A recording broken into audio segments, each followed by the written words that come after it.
Good morning, Mayor and Council. Just want to say good morning. Thank you all for being here. Thank you to our team for being here. We had a great conversation at our last meeting, and this will be our conclusion. We've got a couple exercises that we're going to go through to make sure that this is a budget that everybody is comfortable with and contains the things that matter most, to the priorities that have been thoroughly vetted. You all have been provided the materials in advance in hopes that that will help aid our conversation. And if there's anything that you need, we're here and prepared to answer the questions. So with that, we will turn it back over. And just simply for the record and the recording, et cetera, I'm Hal Beardall with the Consensus Center along with my colleague Rafael Montalvo. We'll be trading off back and forth as to who's doing which of these sort of exercises. And Councilman, you'll have a agenda and it's just a 2-page agenda and then sets of worksheets on the back sides of those. And that's what we're going to be working from. And as the mayor said, we're building off of your first workshop and statements that we've sort of gleaned out of those conversations and going to kind of come into, and it's really kind of 3 parts. And it really is sort of higher level, middle level, lower level here. And we're going to be looking at, for example, principles and testing some principles that we drew from your first meeting. And if you turn over and look at the worksheet, it has those principles listed there. Rafael is going to walk you through a paired comparison exercise that'll help you walk you through these and help guide us in the discussion of those highest level principles. I'll come back and we'll have another exercise where we'll look at more of what we're calling strategies and tools. And then with the time we have left today, we'll look at questions that were for additional guidance. There were questions that came out of the first workshop that maybe you want an opportunity to kind of clarify for staff. Are we leaving anything out of that, Rafael? Nope. We'll get into more detail as we go through. Okay. Then with that, we'll turn it over to Rafael and get you into the first exercise. And again, we'll start on that page 2 towards the top. And if we can go to page 2 on the screen. And again, we're never quite sure of the acoustics of the room. Can you hear me in back fairly well? And I'm going to turn and speak to the wall and ask you the same question. Can you hear me in back now? Okay, thank you. Because I'll be speaking, apologies for turning my back to you.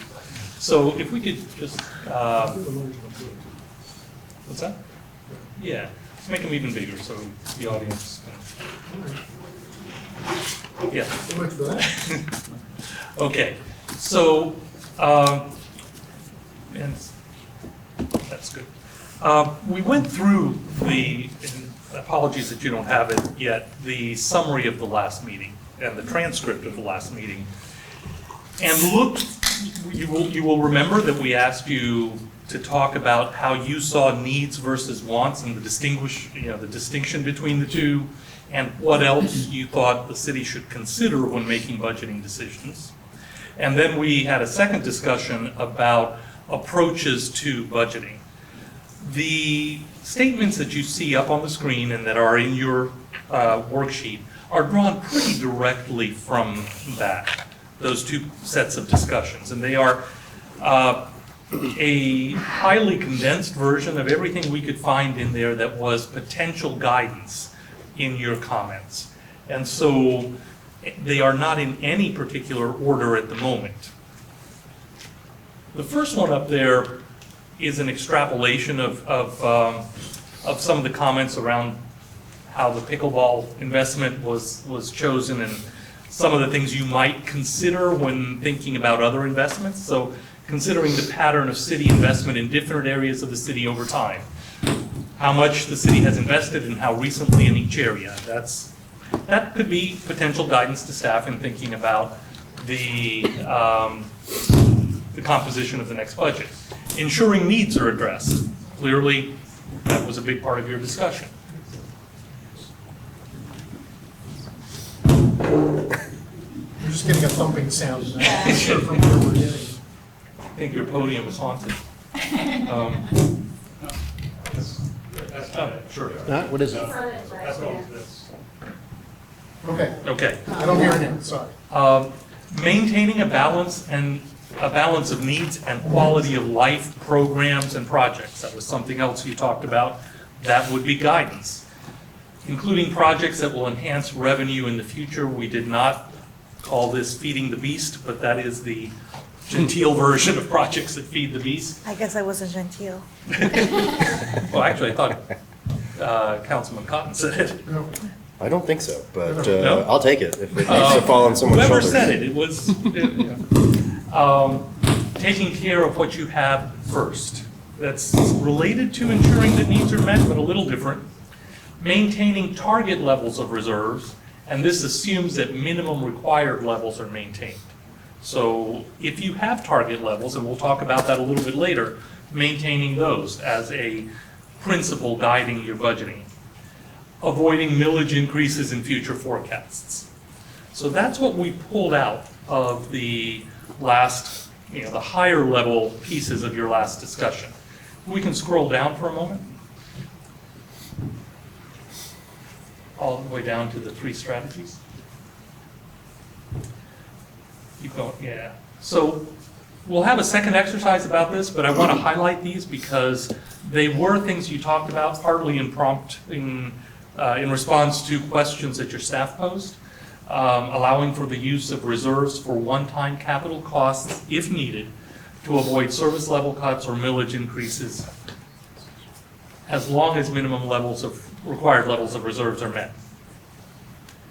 Allowing small millage increases in the out years of a projection if needed to meet goals. And if this is done, continue to look for ways to actually avoid that millage increase as you get closer to the dates. Not your first tool to use, but you were asked that question, and that was okay, at least for the current budget year.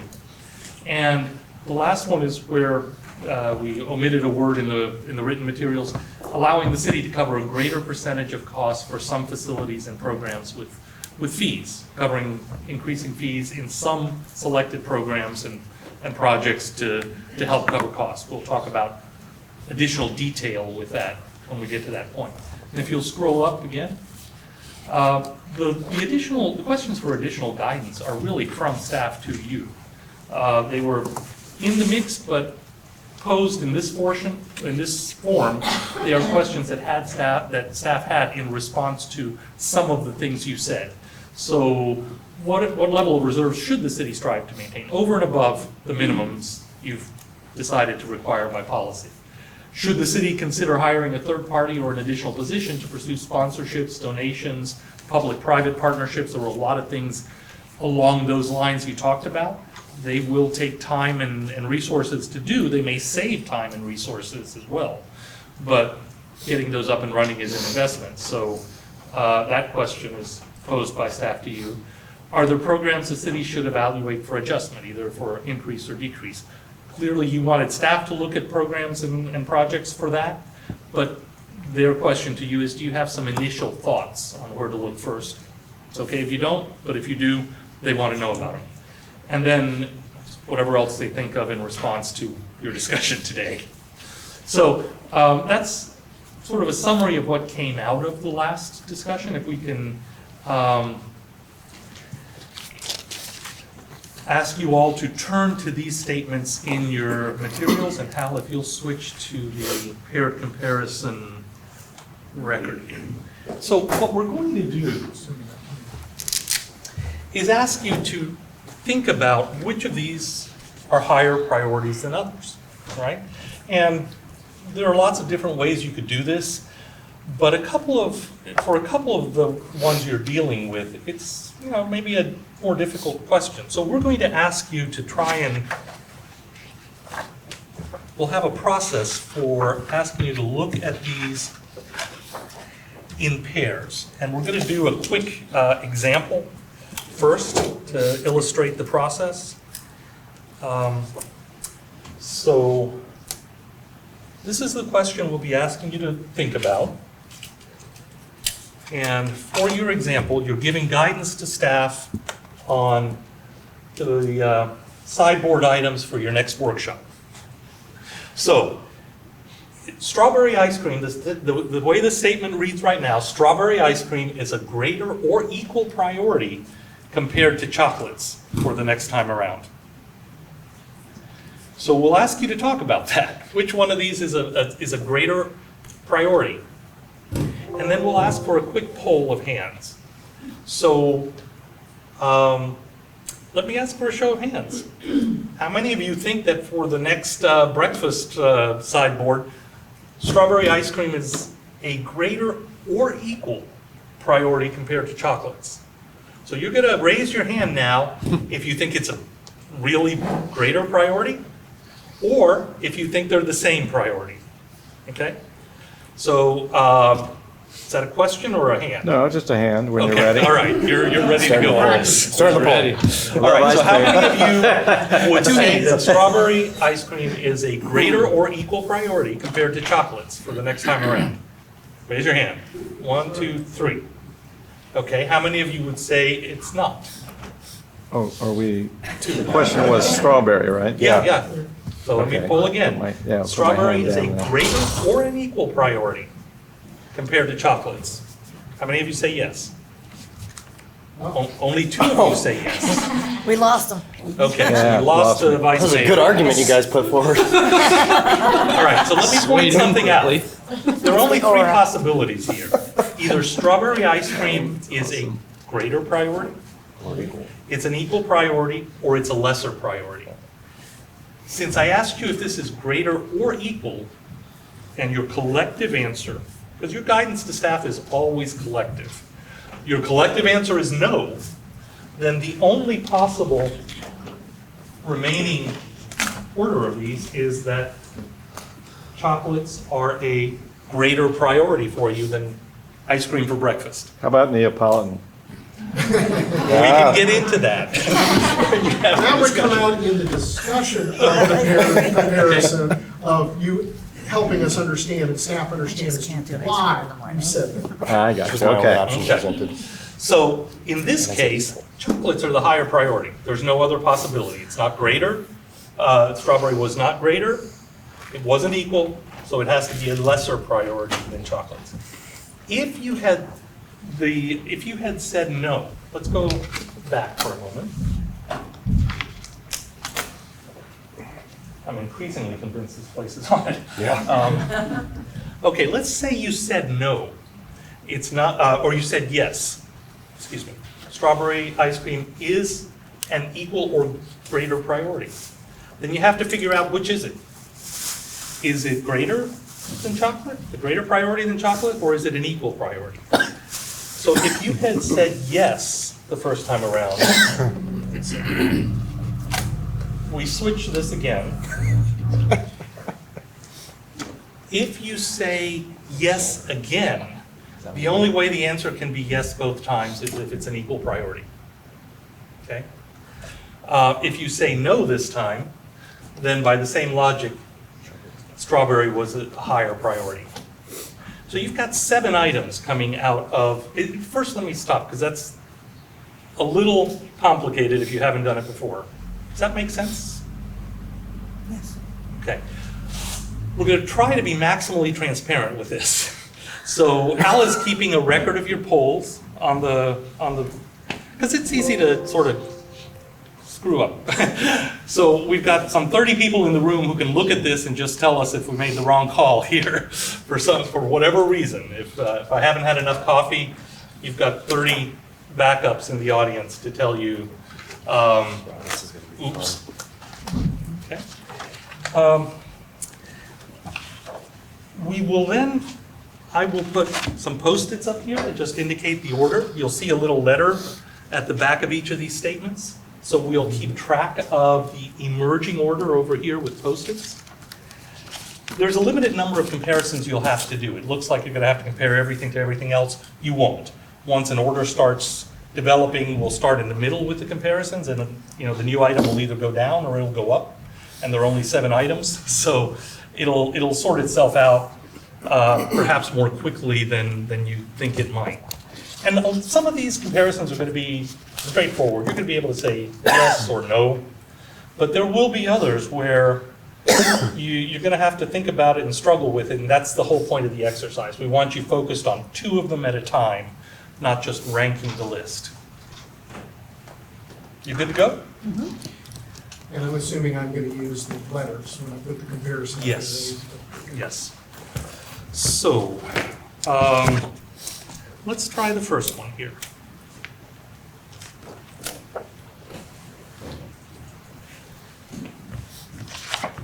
So this is gonna be, And again, as he puts these up, if I'm using A, B, C, D, E, F, and G, it's only to track the savings. There's not intended to be any implications, any prioritization. We put these on the page in a random order. so this is the first pair. And we'll just ask you to speak to this. The way it's ordered right now, consider the pattern of city investment in different areas of the city over time is a greater or equal priority compared to taking care of what you have first. So your thoughts on that? This one may be one of the more straightforward ones, but we'd still like to hear from you. Before we poll, you want to know what our Yes, thoughts are? yes, yeah. Discuss it so you can hear each other's thoughts on this. You know, that your conclusion may change based on the discussion. If not on this one, then on some of the others we'll go through. So. I'll start it off then, sure. So just looking at this and the options that we have, I would say taking care of what we have first is of greater importance than considering what we have on the horizon, because it's the investments that'll affect us here and now, mainly like infrastructure. Whereas we can restructure the future of the city and where those investments are going to be taking place, how to pay for them, and when to put them into our future going forward. So that's where I'm at, real quick. Others? Yeah.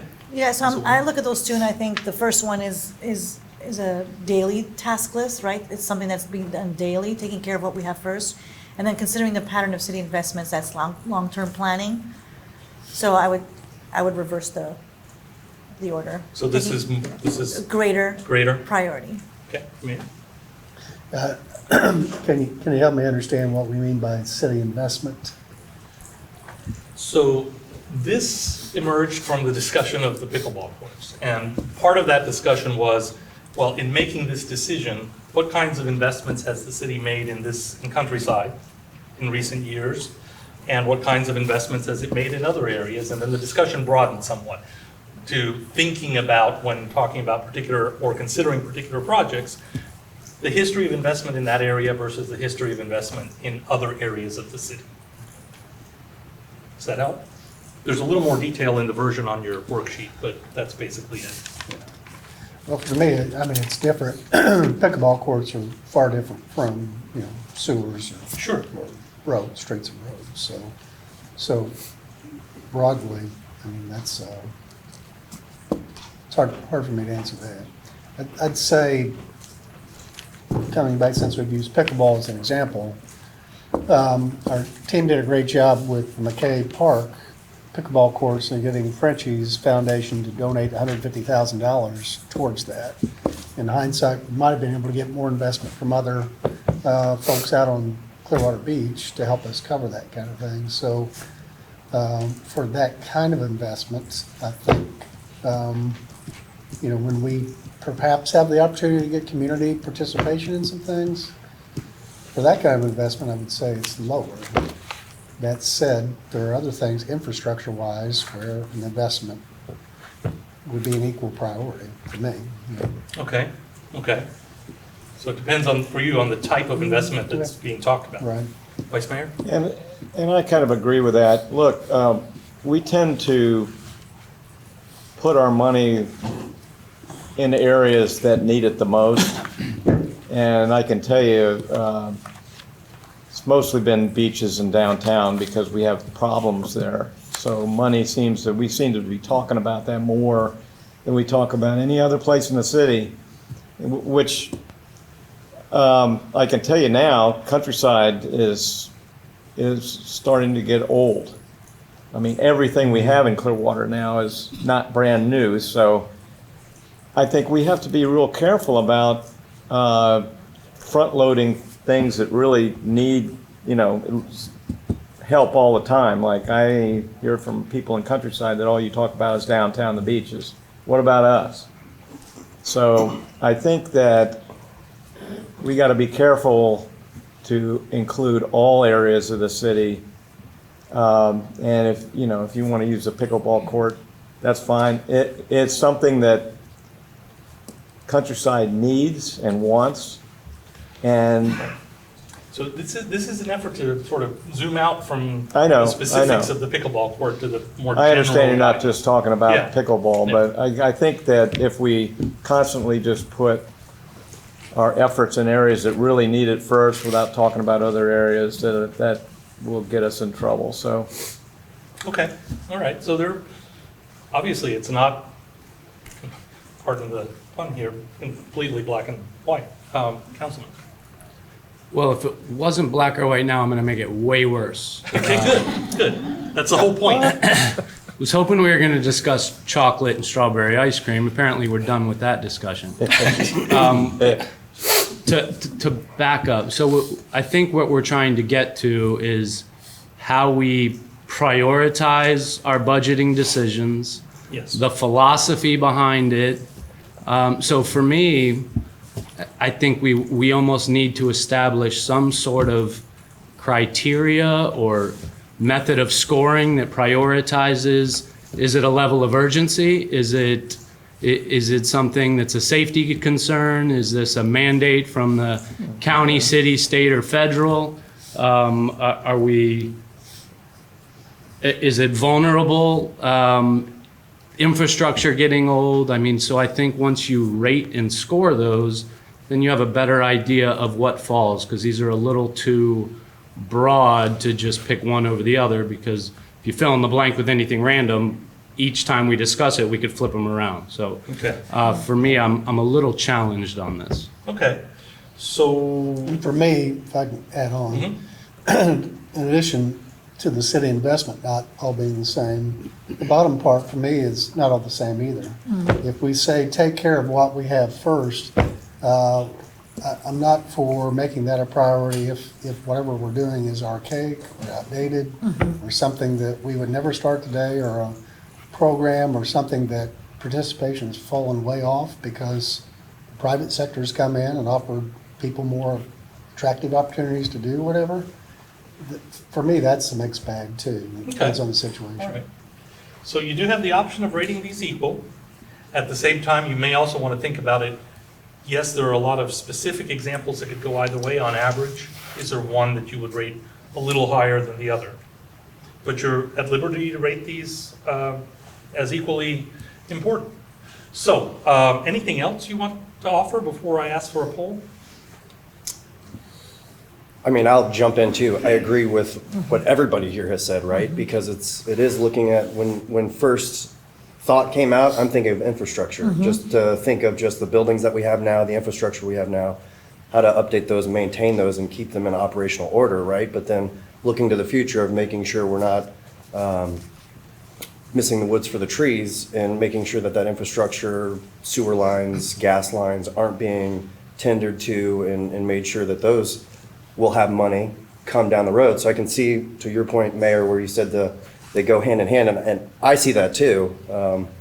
So it is, for me, of equal importance with these two, if this is how we're putting it, because of those things, right? It's one of those, if the need's there, bring it to us, let us kind of work through it and systematically come to an approach working with city staff. I don't know if this one's gonna get this is greater than that because of where we've kind of landed between the five of us there.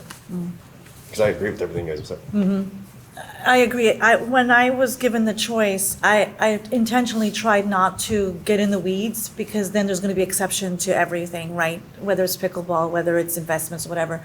So I tried to look at it, not getting too deep into it, and try to come up with specifics, because then it would be flipping with each case scenario. Right. So when I think of taking care of what we have first, I agree with Councilmember Cotton. I was thinking about everything that we have now, we need to take care of it, meaning our infrastructure and all that.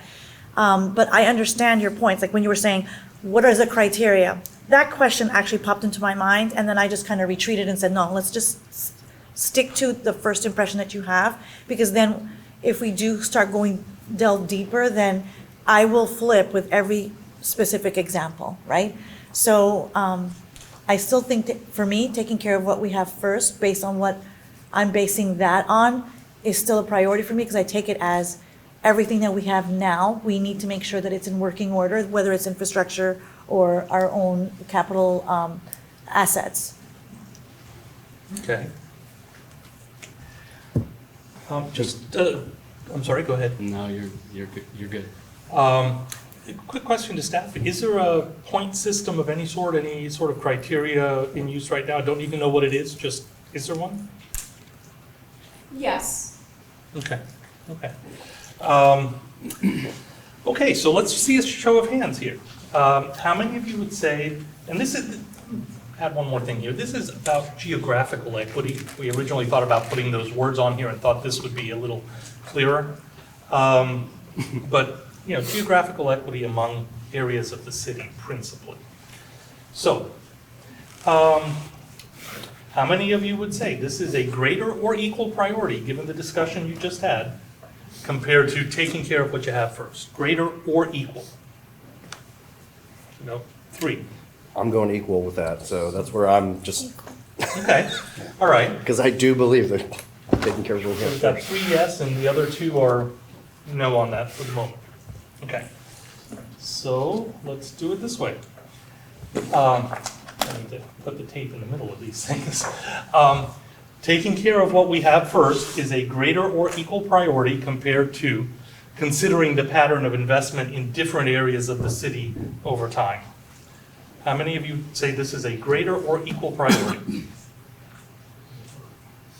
Okay, so 5 of you. It's yes both ways. I mean, it's, Um, if you plug in, take care of what we have first, and we think infrastructure and sidewalks and stormwater, and we think those projects, then absolutely, we would all say, take care of what we have first. If you plug into the bottom, consider the pattern of city investments, and we're thinking about a pickleball court, a dog park, we would always, this group would always say that this way. But if you inject, consider the pattern of city investment into roadways, sidewalks, and things of that nature, then we would flip them around. So it just Okay. depends on what, We thought we were giving you a straightforward what is on one your for the brain. first one. Clearly not. Go ahead. Well, I mean, if we say equal on the first one, and you flip it and you say equal on the second one, we're gonna raise our hand twice, right? Well, I said greater or equal. Greater or equal? Yeah, But yeah, I you're mean, gonna if it's- raise your hand twice, yes, You would have yes. raised your hand yes both times. Yeah, Yeah, okay. yes. Yeah, so by a different margin, interestingly, in both polls, but you basically, because of the complexity inherent in each of these and the variation, you're putting them on the same level. And I think your discussion makes it clear when they might be and when they might not be. So, Just to be clear, I'm seeing, the top one was E? E and A. Sorry. E and A. So the outcome is equal, just in the last column there, equal priority. Okay, so let's leave this one up here, taking care of what you have first. Given the discussion you just had, ensuring needs are addressed. So these were very similar. This picks up, and all of these, by the way, we tried to stick as closely as we could to your language, except for feeding the beast. All of these are, literally drawn from your discussion. So taking care of what you have first versus ensuring that needs are addressed, and this picks up on the discussion of needs versus wants. So talk to this comparison, Councilman. I'm gonna need a definition of needs. Are we talking clean air, clean water, safety? Are we talking about transportation, housing, food insecurity? So think back to your discussion, that's why we asked you at the last meeting, what's a need versus what's a want? So however you thought about that in the and there was a lot of commonality there, not 100%, but you talked about needs and you talked about wants and you talked about the balance between the two, and you talked about the fact that for many of your residents, needs might not be exactly what you might first define them as. So there's some, just think back to that discussion and how you define needs in that discussion. And you defined it a little differently, each of you, but again, we're looking for sort of the collective response here. Talk about which of these, right now it says taking care of what you have is a greater or equal priority compared to ensuring that needs are met. A little different.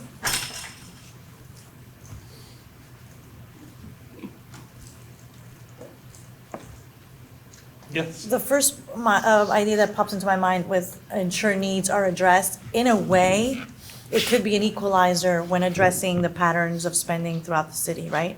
So if Countryside's infrastructure is in dire needs, then we would be addressing it because it is the needs.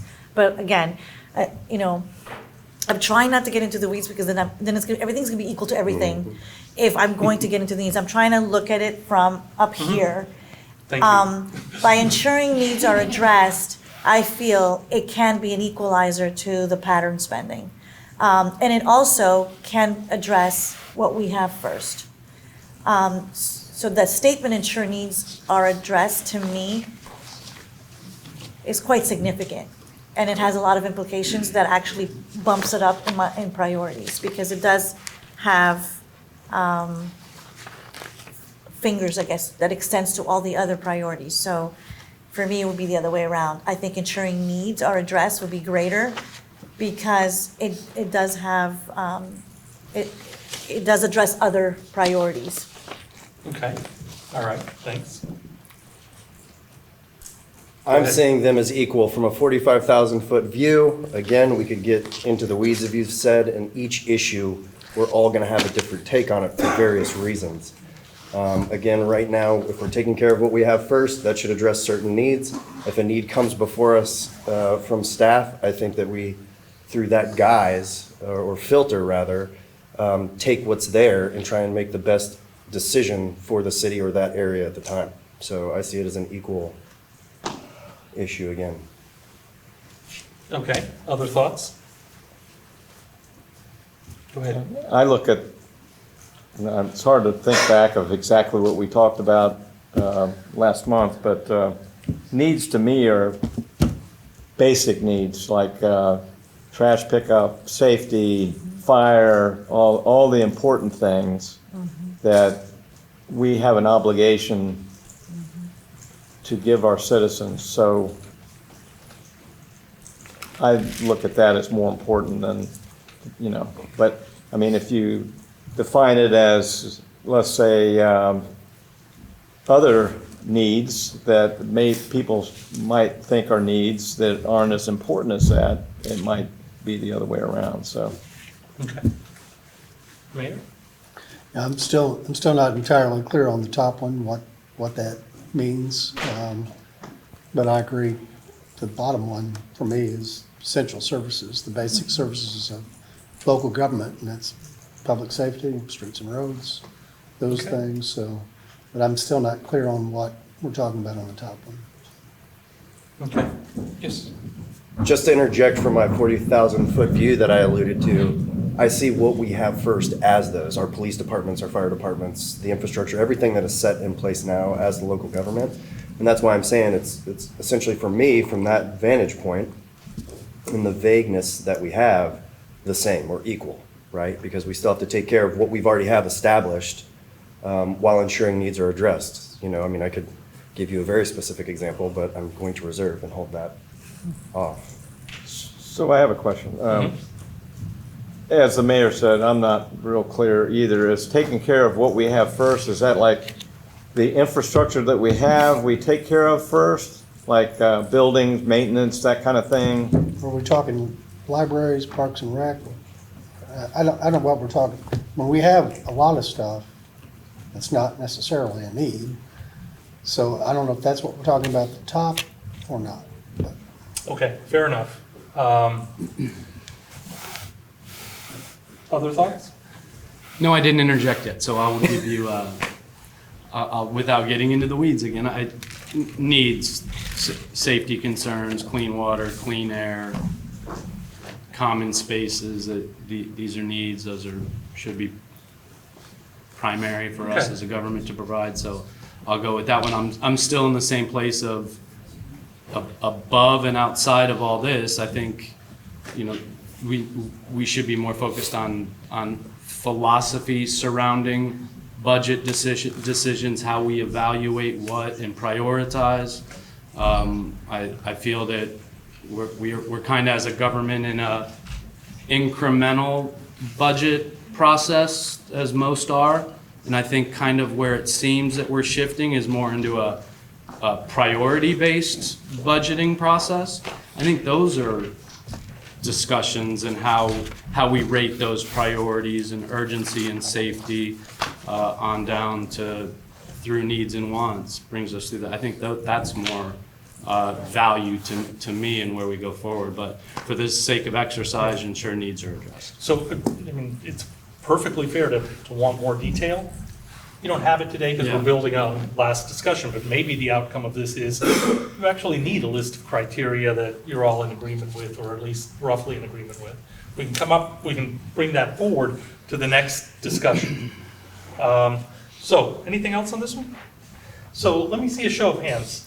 How many think taking care of what you have first, and there's some ambiguity, some of you may not want to take care of everything you actually have at the moment, it may not be appropriate in the current environment, versus ensuring needs are addressed. Taking care of what you have first is a greater or equal priority compared to ensuring that needs are addressed. How many would say yes? So you got one. How many would say no? Okay, 4. So what that means is that ensuring needs are addressed goes to the top.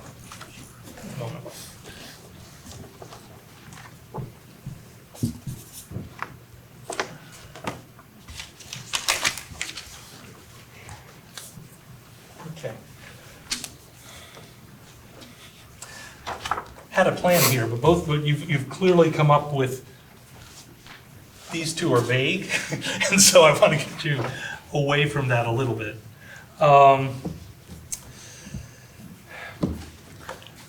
So let's take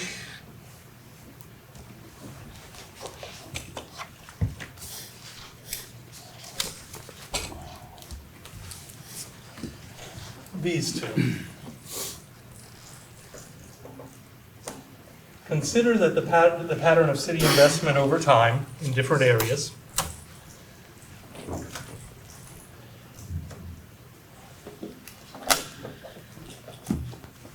is a greater or equal priority than including in the budget projects that will enhance revenue in the future.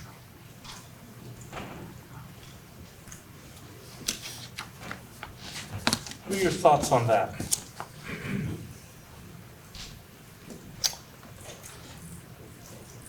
When you say different areas of the city, do you mean geographical areas or do I you do, mean department geographical areas. This is,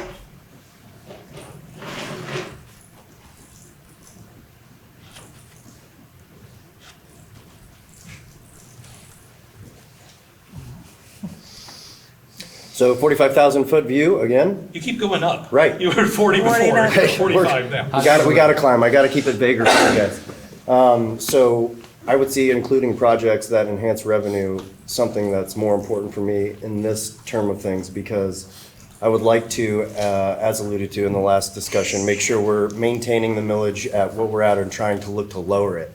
So in trying to offset that millage, looking to the future of what other areas the city can generate revenue by thinking outside of the box. That's just what I'm seeing between these two, and a Okay, vague specific. okay. Mayor? Yeah, for me, it's really hard without examples.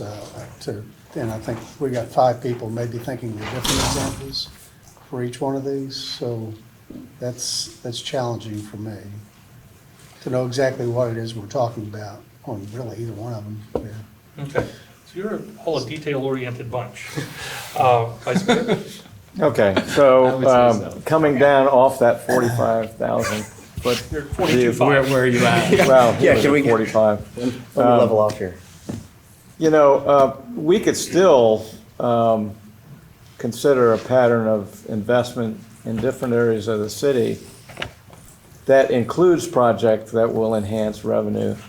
The only thing I can think of that, even with parks, I mean, you don't consider parks as a revenue source, but we could be thinking of things to do in the park that would be revenue source. So I think, to me, it's like two different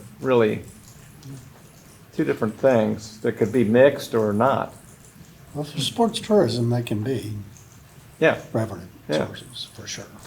And, you know, again, it's not just user fees, but it's, and we know that there's a proposal in Tallahassee to eliminate property taxes, so I don't know where that goes, but anything we build or develop that once it's completed, that raises our property value assessment for that property, and that increases the revenue too, so, exactly. to us, so. Okay. I guess that, I don't know if that's what we're talking about or not. So perhaps I'm oversimplifying this, but I think of this exercise as a very preliminary exercise so that a pattern emerges. Yes. And then once that pattern emerges, then we can drill down and go into the weeds. So having that assumption, that this is the first step to emerging a pattern of consensus, or at least of opinion, and I'm gonna keep it really simple, then I would reverse it.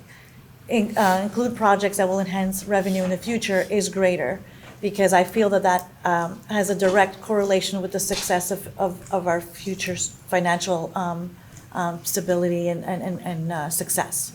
And by being, you know, by really thinking about the revenue in the future and being proactive, then that will trickle down and help us with all our other priorities. But again, I'm gonna try to not ask for specifics and really consider this as a very preliminary step in establishing a pattern.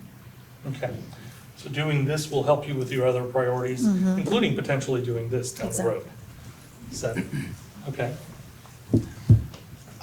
I think chocolates are far more diverse than strawberry ice cream, so I think we would have solved more palettes than just the ice cream part. But I'll go with the include projects that enhance revenue in the future for the simplification pattern side. 45,000. From 42.5 thousand. Oh, okay. Okay. Vice Mayor? Yeah, I think I'd kind of agree with that. I think whatever we think of now, we ought to be thinking of how it would help the city with some type of revenue. Because we do have an awful lot of things in Clearwater. We got more parks than anybody around.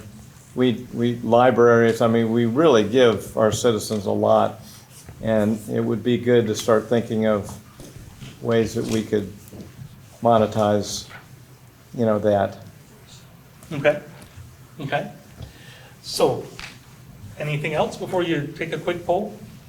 How many of you would say that considering the pattern of city investment in different areas, geographic areas over time, is a greater or equal priority compared to including projects that enhance revenue in the future? Greater or equal? How many of you would say yes to that? It's greater or equal? Okay, you got one. How many of you would say no to that? Got 4. So including projects that enhance revenue in the future comes out above considering the pattern of geographical pattern of investment over time. Well, for clarity, I would have put equal. I mean. I think You did. Yeah, I would have voted the other way. You would have voted if we both. switched up. Yeah, but because the answer was no, there's only one. Got it. Yeah. I would have done that exact same for the other one that we did. Okay.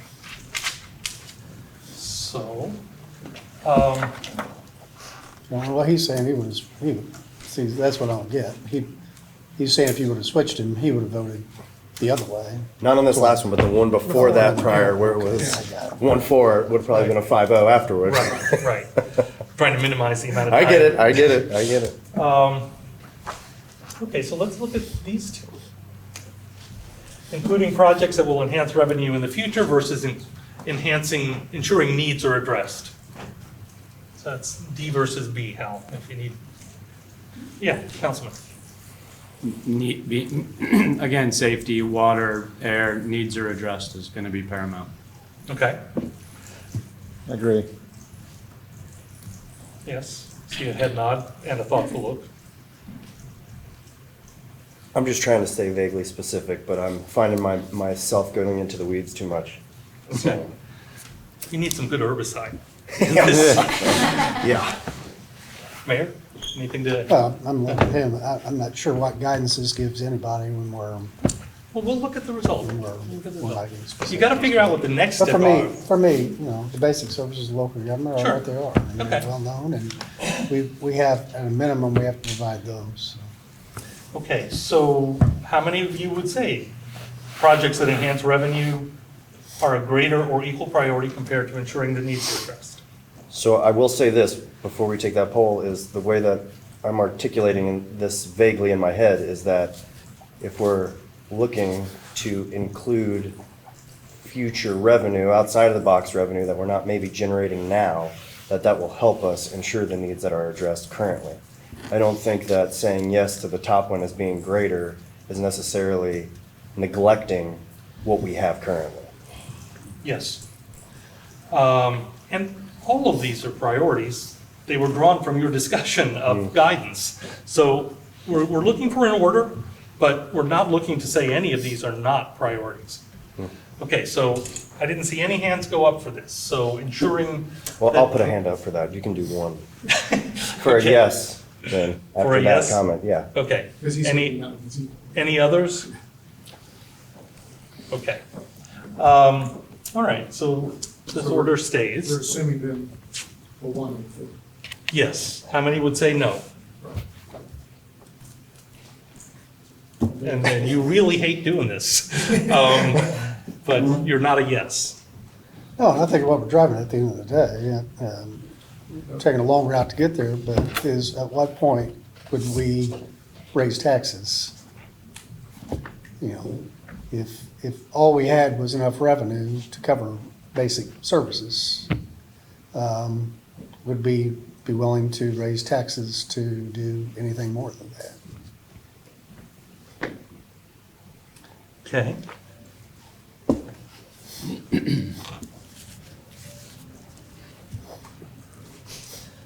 Which is a hard question to answer this far out, because we're not, even we're close to that situation now. That's where we're at.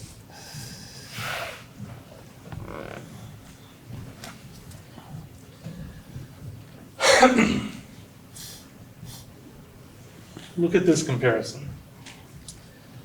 Including projects that will enhance revenue in the future versus maintaining a balance of needs and quality of life projects.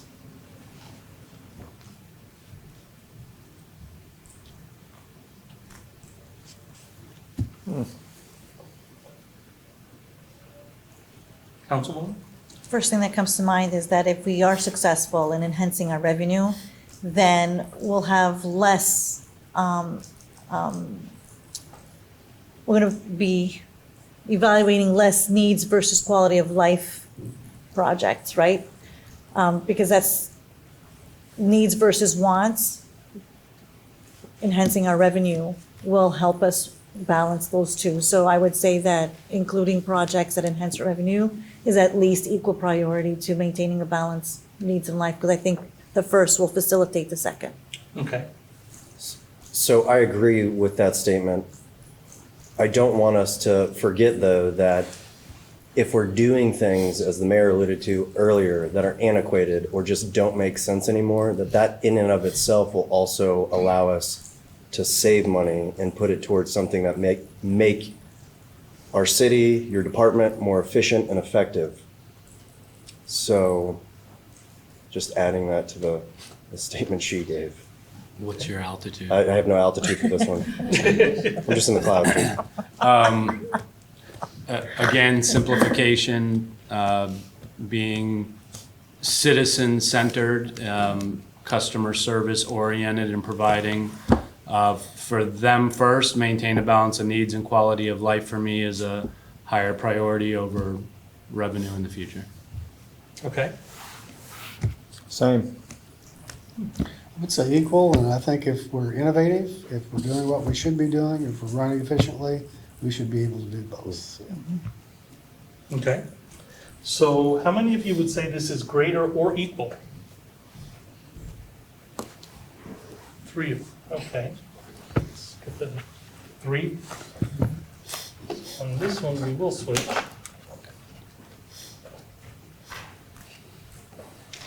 And how many of you would say maintaining the balance is a greater or equal priority compared to this, to projects that enhance revenue? Equal.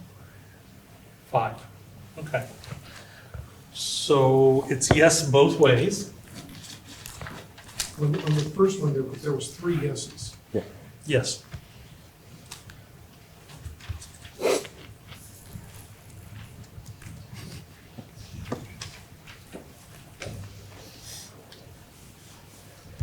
If you need me, I'm not filling out the outcome side here, because I was clear, having done. So, Okay, well, there's like, we'll go back and double check over break. The whole point of that running tally is to make sure we get it right. So we can do that at break. Okay, so these are an equal priority.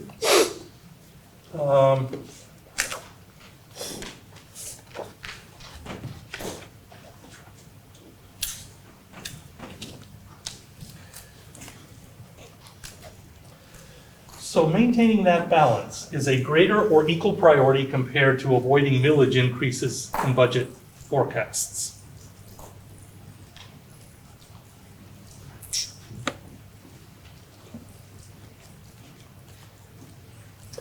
I think this is where I would need specific examples, right? It's trying to say something like this, just perception becomes people's reality, you know? So if you're saying no to one over the other, somebody's gonna take that and be like, oh, well, see, Councilmember Cotton doesn't want me to enjoy my quality of life through programs and projects I have. Which that's not necessarily the case, because I want you to enjoy your life with the financial freedom you have by not raising taxes, you know? So there's trying to still stay vague, so that's Okay. where I'm at. Okay. Other thoughts? Council- Okay, clarification. Avoid millage increases in budget forecast. Is this being forecasted in 1 or 2 years, or are we looking at a 10-year forecast like we did in the opening? And I say that with clarification because I find problems in predictions and forecasting so far out in government. There's so many unpredictability of markets, housings, the economy, inflationary pressures, legislatively, that when we're getting 8, 9, 10 years out, there's so many, it's too unstable. Because these build on your previous discussion, I'm actually going to add some words there that maybe we should have included, out years. I'm not going to say 9, 10, or 11, but the far end of the projection, not next year. So that's what you were talking about last time. Yes. I agree with that. After, processing our last meeting, I was really focusing on that 10-year projection of no millage increase. And when I look at just the last 6 years of what's happened, no one predicted a pandemic, 2 incredible storms, the workforce, the changes, the price of commodity, all the tariffs that are coming out. We can't predict it, and to commit ourselves to a 10-year forecast when there's so many variables makes me uncomfortable. I think we're going to be forced to make decisions that might be negatively impacted by restricting ourselves to this 10-year forecast when I don't think it's realistic. So this is the one time that I'm going to say in the weeds, like out years meaning what? 8 years is not the same answer in 3. You know what I mean? Out years, let's say, again, because I'm drawing on your previous discussion, 8, 9, or 10. That changes it. And I have a big difference with that. Yeah, 8, 9, or 10 maintain balance needs, quality of life Yeah. projects and programs are far more important to me because of the uncertainty of years Yeah, I agree. 6, 7, 8, 9, and 10. But if you're telling me that's year 1, 2, or year 3, avoiding the millage increase discussion is far more important. Correct. Now, if we exhaust that discussion and do everything we can, such as this, to get to that same answer, I'm okay with it. But the number of years Sure. in the word forecast. Okay. it's like a trick question, you know.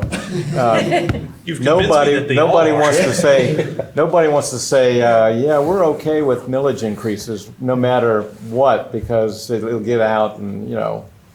But we're not talking about now, we're talking about in the future, which will happen. But I'll go back to Clearwater being bright and beautiful from bay to beach, and our mission is to give our citizens as much quality of life as we can and maintain infrastructure.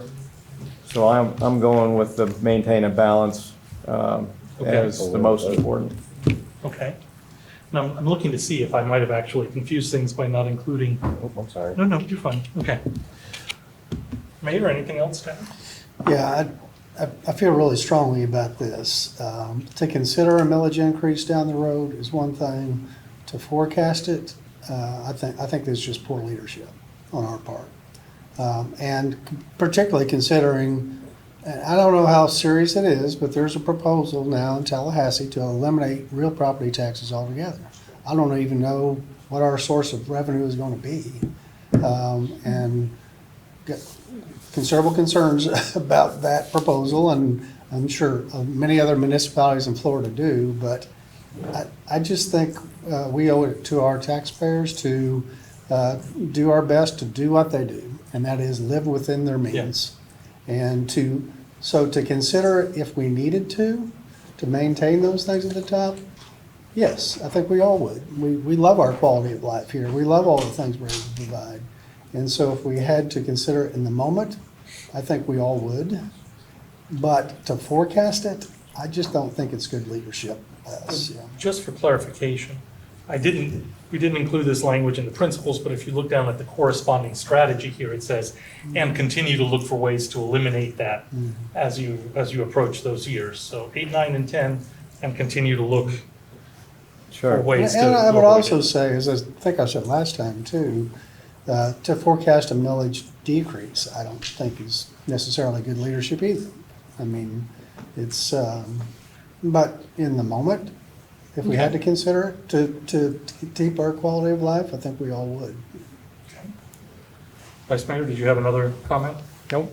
Okay, so with these clarifications in the out years, drawing on your last discussion, 8, 9, or 10, on the understanding you continue to work towards eliminating that, how many would say maintaining a balance of needs and quality of life projects and programs is a greater or equal priority compared to avoiding millage increases in the out years, as long as you keep working towards avoiding those increases?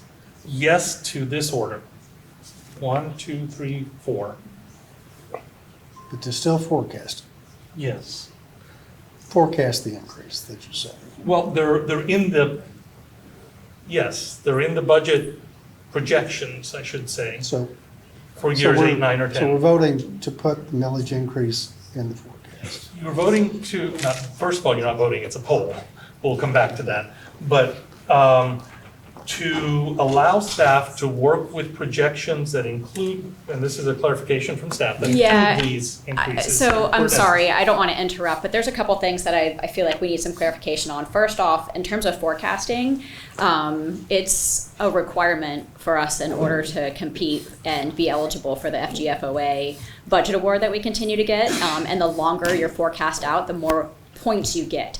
So I just, there's a lot of things being said here in terms of poor leadership about forecasting, and I want to make sure the council understands. It's the millage increase. I That's all I'm understand. questioning. I'm not questioning forecasting 10 years out. We're talking about forecasting a millage increase. That's what.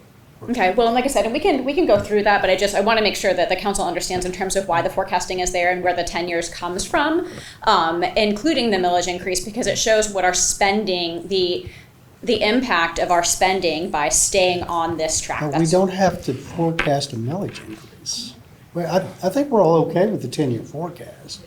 If our spending is appropriate, we don't have to, Okay. if we're going to commit to monitoring our spending, Well, we don't have to forecast a millage increase.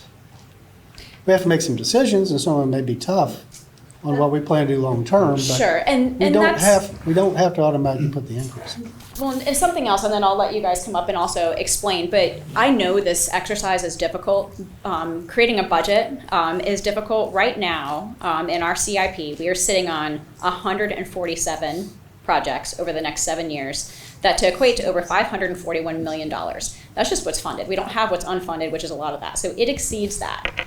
And so we're trying to get some priorities to help us with that, go through these 147 projects to get them prioritized and stuff. So I just, like I said, I wanted to make sure you guys had those data in terms of why I know this is difficult. Okay, councilman, and then we'll incorporate those clarifications, but I still saw 4 hands saying, yes, this is a higher or equal priority compared to this. Council. Yeah, I again have the problem with the word forecast because they're based on so many assumptions that are manipulated with small percentages. So if we truly just want to see years 8, 9, and 10 not show a forecast, then we just manipulate the darn spreadsheet with our assumptions, and it gets us to the place where it doesn't show up. So I feel like we're putting too much weight and value into basically an assumption that's so far down the road. Okay, so that would be a good reason for not strictly requiring that every year, as long as you continue to work towards eliminating that millage increase in the interim. Councilman Cotton? Mine was going to be to you, Jennifer. If you could please give us that list of what those projects are, with that, 147? please.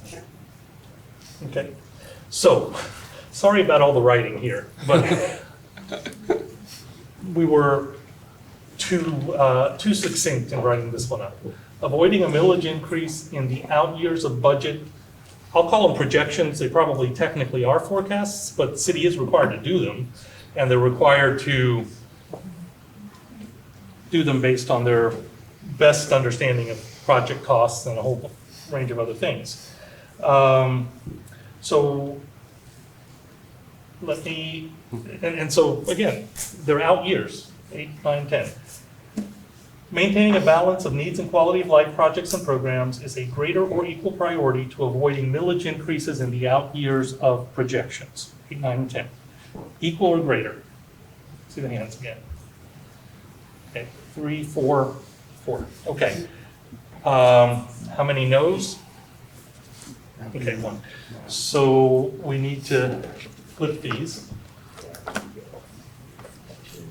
You've only got 1 more to place after this.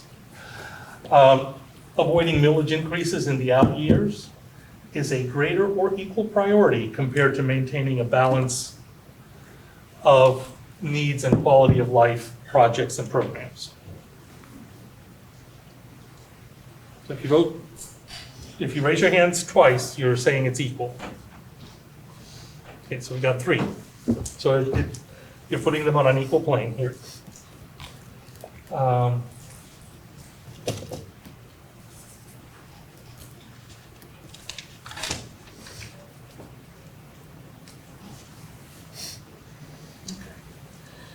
So,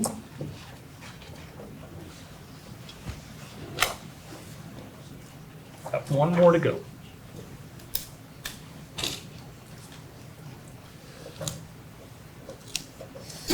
Avoiding millage increases with all that annotation that's on there is a greater or equal priority compared to maintaining target levels of reserves. Now, this is target levels, and you're going to talk about what those are, not minimum required levels. You have adopted policy that sets a minimum required level. In this last budget forecast, staff has drawn on reserves in excess of that minimum required level for some one-time capital project costs. So avoiding the millage increases in out years is a greater or equal priority compared to maintaining target levels of reserves over and above the required minimum. Yes, Councilman. Are we voting or are we just going? I thought that was the question. It is the question, but I It would is the like to question, talk but is there to any you. discussion, anything you want to share with others at the table as to Okay. your thinking? I don't. Yes. just to clarify, so it's not the required, but the above. Yes. So actually, this is actually a discussion that I've had a lot over the last 2 years when we had more levels of targeted reserves. And the discussion was, well, if you have so much, are you not providing more services to the citizens, or are you charging us too much? And I've had several conversations with constituents about that. Just wanted to put it out there. So okay. So avoiding 8, 9, over maintaining. Oof. So is it okay to use the reserves over and above the minimum for one-time capital projects? Yes. Yeah, I don't put years 8, 9, and 10, I don't put too much stock in assumptions of the forecast. So I maintain target levels of reserves is, to me, is vastly more important. We just saw it with 2 storms, how important sitting on reserves were in unexpected times, recessions.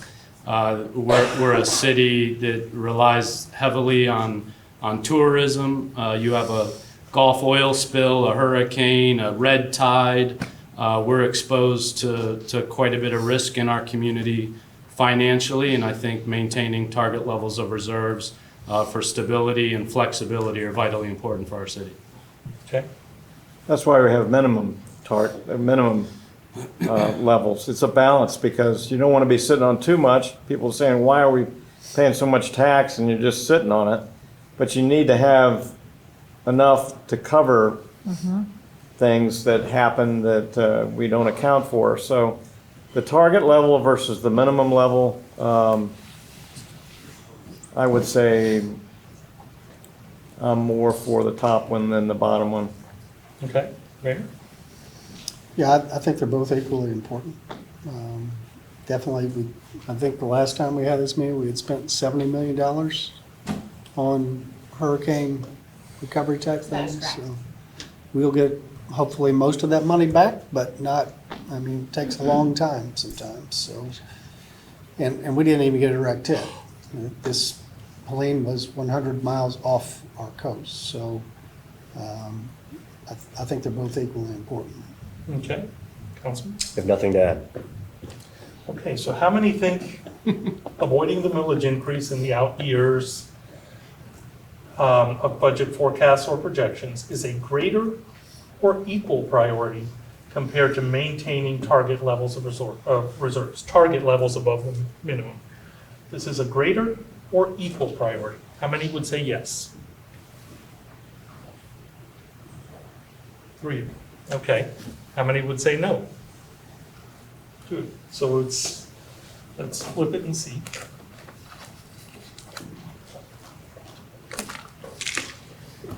How many of you would say yes to it posed this way? Maintaining the target levels of reserves is a greater or equal priority compared to avoiding millage increases in the out years. Greater or equal? Greater or equal. Okay, so, and how many would say no? So it's 3 each way, not the same 3, I don't think. But these wind up as They do. equal. So let's take a look at where things, oops.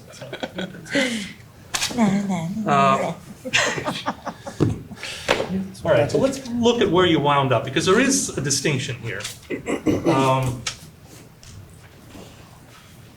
Okay, so this is okay. This is the beginnings of some differentiation here. And we'll take a break here in a moment and just put the placards up so you can see what these actually mean. But B was ensuring that needs are addressed. This is clearly, based on your discussions, this is the top priority. Makes sense, right? A and E. A is terminally vague. The pattern, the geographical pattern of investments in the city over time, considering that, and then I lost the placard somewhere.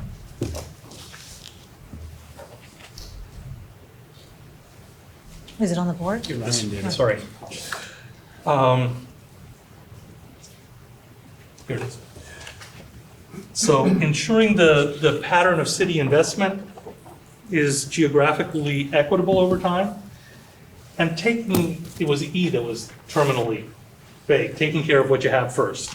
Some of you, I mean, you fleshed out detail on lots of these, but on this one, the detail made more of a difference, whether it was something you thought the city should continue doing, probably in terms of programs rather than projects, but there was enough uncertainty there. So you have 3 tiers of priority coming out of this exercise, and they're all important, but and we'll put them up so you can see them again, but ensuring needs goes to the top, taking care of what you have first, and the geographical equity of investments go to the 3rd tier.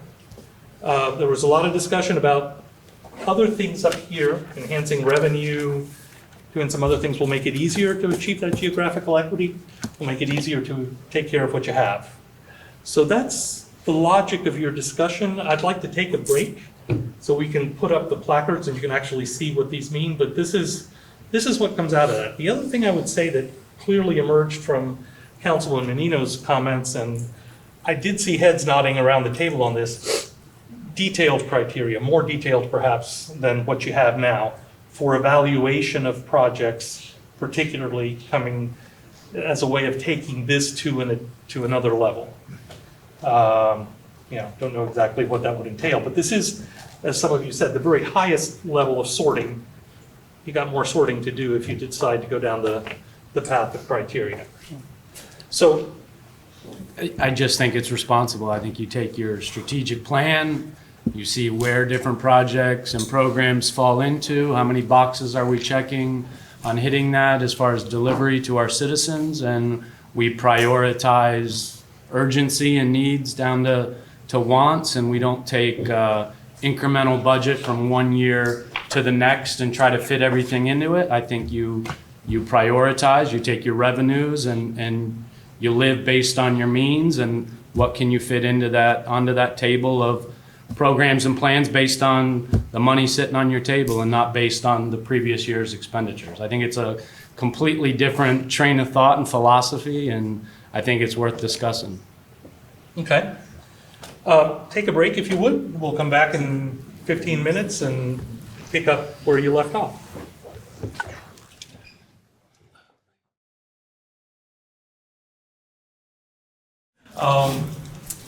So you've got the 3 tiers, if you like, up there. And, we recognize that a lot of those are vague and need to be detailed. But in truth, a lot of the detail came out in your discussions for many of those. So, for example, millage increases and target levels of reserves, we can look to what you said for evolutions of those statements that probably reflect what you were really concerned about when you rated it there, as well as some of the things around projects that enhance revenue, allowing you to deal with all the other priorities, and maintaining a balance of needs and quality of life being part of what you achieve by your prioritization. So that's the level, that's the 3 tiers of very high level guidance. With a increased emphasis that they're all important. They wouldn't be up there. Right. They Yeah. didn't come out of your first session, these were the ones that were Right. important. We asked you what, Teasing out the difficult fine grain and stuff. do you want to emphasize? You raised your hands. They're polls, they're not votes, but your guidance to staff is always collective. So that tier structure probably doesn't reflect your preferences on every one, but it does reflect collectively your answers to those questions. So if you look back on the list of polls there, some of them were really clear. So whenever there was a 1 in the left-hand column up there, so let me go up here and look at the numbers. That's a really clear no. In other words, to that question, in a real clear sense that collectively, your preference was whatever, the alternative was there. So, we understand that avoiding millage increases, some of you felt a little differently about, but the numbers are pretty clear. The numbers were really clear there, and the numbers were really clear here as well, taking care of what you have first, and they were clear to the effect that that was not clear, not clear enough for you to be comfortable with it, and so there's a lot of information embedded in your discussion and in those numbers. I want to pick up for a minute on the notion of additional criteria for rating projects. The whole point of this exercise was to start in that direction. And admittedly, it's at a very high level. And you experienced firsthand, not that you don't at every council meeting, these are rough things to choose between, and yet you'll have to do that at some point. One of the suggestions coming out of this discussion was a more detailed set of project criteria. And talking with staff over break, there is a set on the table, but they were actually hoping they could take this and your discussion about this and refine that list. So Jennifer, do you want to say a little bit about what you use now and where this might go? Sure. So I'm not going to go through the individual criteria because I don't want us to get lost in that. I'll give you some examples because one of the objectives of having this is for us to be able to update our criteria on this project list and then be able to rate them in accordance with those priorities. But for example, something we're not talking about today is legislatively required. So there are, different things that come down through the legislature every year that require us to have projects or to do different things. And so that will obviously place some priority on a project. And so not something we're talking about today, but something that is embedded in our criteria. So I wanted you to know that we do have a method to how we rank these. We actually just this week, which was yesterday, met with a firm to look at other ways to prioritize our projects just to make sure that, we are doing it the most efficient way.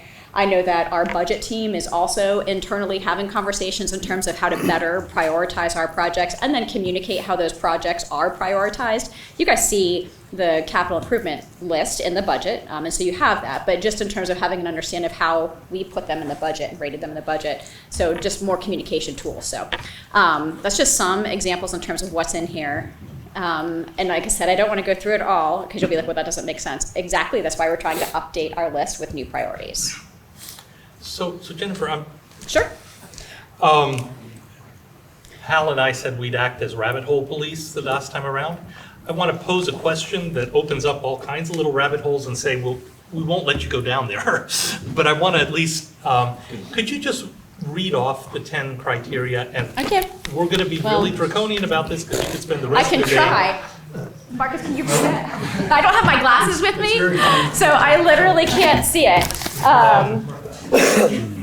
Regulatory compliance, alignment with city strategic plan.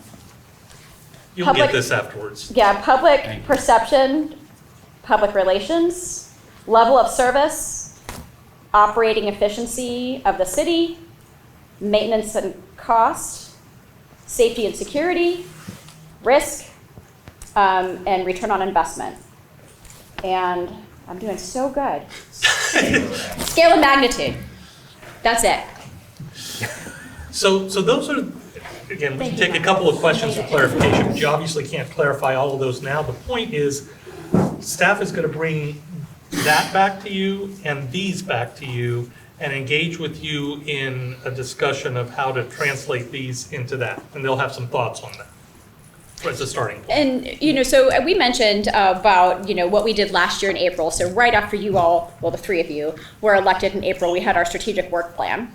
And that was much more detail in terms of what we were going to be working on the next year. And so I think that would be a good time that we could be able to show, what our strategic work plan is and how we got there based on these criteria. And you can let us know if the criteria is appropriate or not, because like I said, we're still early in our budget process. So that's talking out loud. And if I'm committing us to something that can't be accomplished, the team will let me know. But I think that would be a good goal to be able to incorporate the priorities that come out of this meeting. Okay, Councilman? I think it's important for council to be a part of those. As elected officials, we're held accountable on the ballot. And if we're responsible for establishing policies in our community, if we're responsible for truly listening to the needs, the wants, the desires of our constituents, I think it's important that we are a part of those higher level discussions on establishing those priorities. My questions would be, of that list, are they weighted? Are they prioritized? And I would probably go down a rabbit hole wanting to be more a You part would. of that, but. Short answer? The short answer is yes. Okay. So, other similar questions or comments? No? Okay. I want to recognize, thank you. Sure. I want to recognize one other thing. These were the statements we pulled out of your last discussions that we thought could serve as budgeting principles. There were some other statements, there was a lot of discussion about looking at what the city is doing now and thinking about whether you would do the same thing if you were starting from scratch today. And Jennifer, I believe that's the question you posed to departments when you came up with that memo. Absolutely, yeah, and what we're continuing to pose as we go through the budget process. So that, I mean, it was a great question. It was mentioned at the dais, and we've, we're, citing our source, but we are absolutely using that question. And if I understood you correctly, you will be doing something similar going forward. Absolutely. Every year. It's a good question. So yeah, we appreciated that question, and it's something that will be a part of our budget process going forward, and is a part of it now. Yeah. It struck us as more of a planning thing than a budgeting thing, so it's not up here, but it was overarching. Okay, so the next, Hal, if you'll save that and close it out and open the strategies worksheet. This will be a little less squirm-inducing, we think. And you've already taken care of one of them in this discussion. So these are the Separate worksheet than this one. yes, it's strategies worksheet over there on the right. Strategies and tools. Yeah.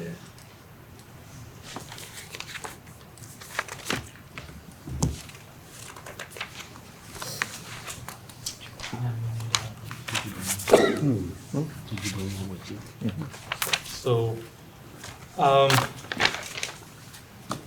there's some overlap between these.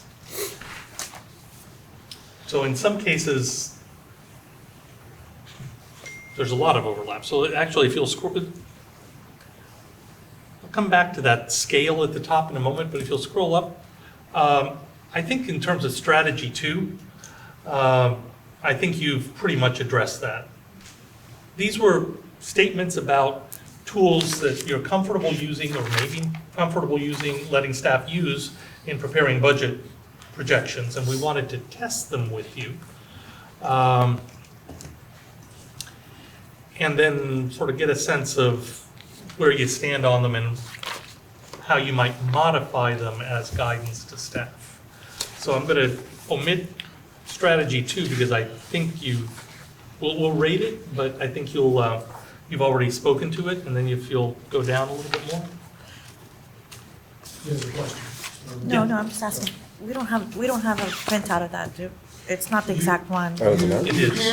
have the strategies at the strategies. bottom of that We don't have page the- 2, but you don't have the score. Oh, right, okay, So you okay. have But there's no the- print about You it. have the rubric. Okay. No, but you do have the scale that we'll be using to put it in that box.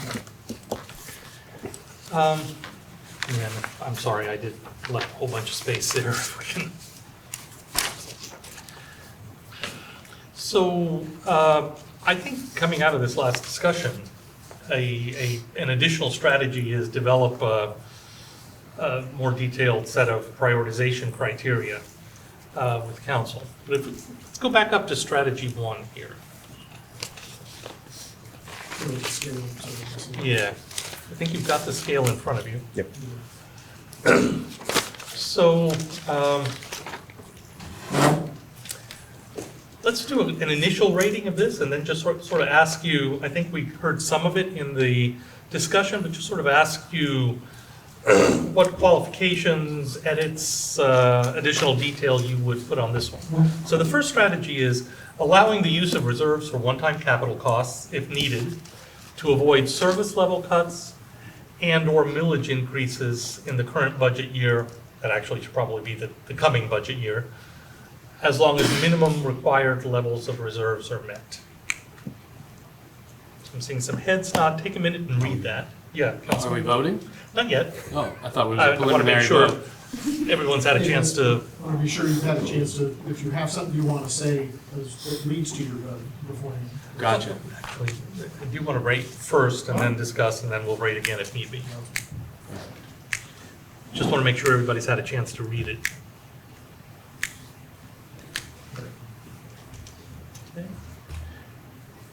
Okay. Vice Mayor, do you need a? You good? Yep. Okay, just focusing on strategy one for a moment. How many would give that strong support? That's pretty close to what you'd say. One, two, two of those. How many would give it support? May not be what you'd say or your first choice, but you're good with it. Two there. Okay. Minor reservations. You may ultimately be able to support it, but you need additional clarification, refinement, or discussion first. So you're at 2, 2, and 1.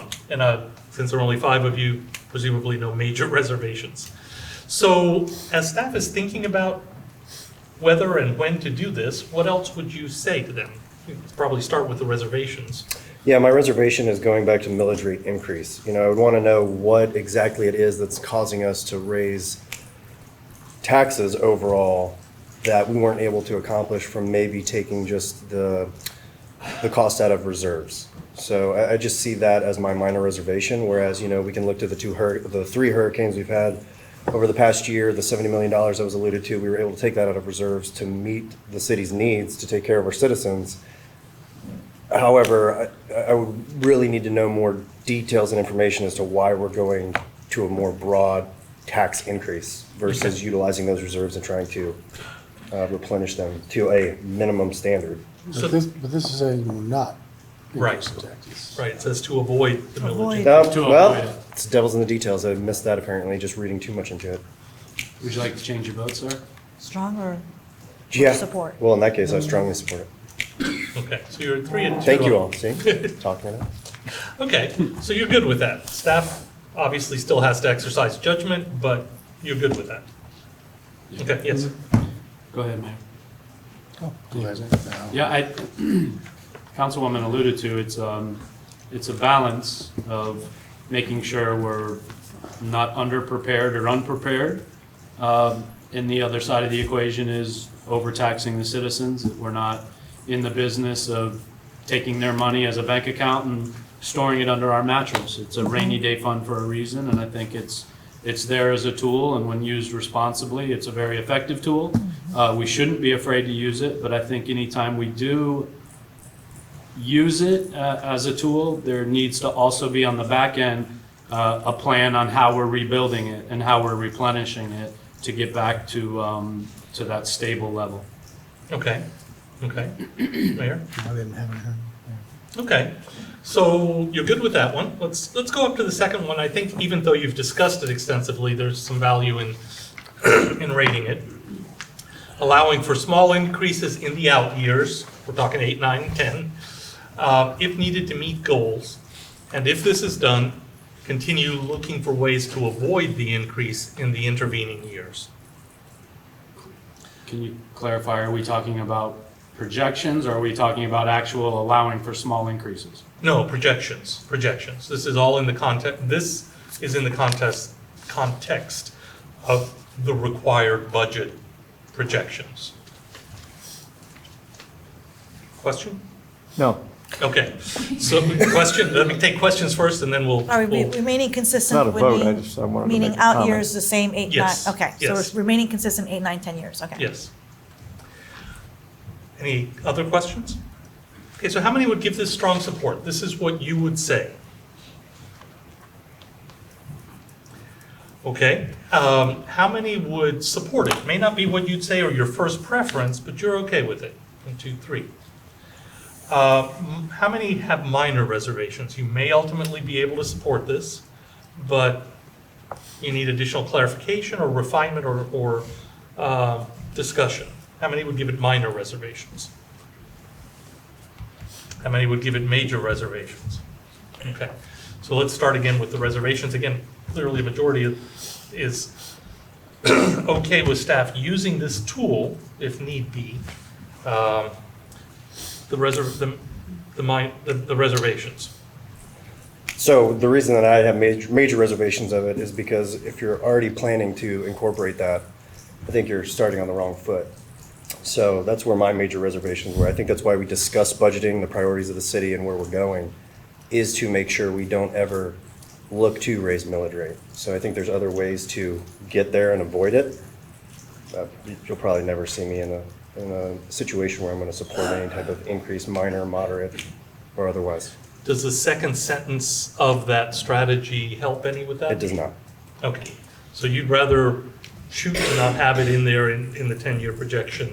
Correct.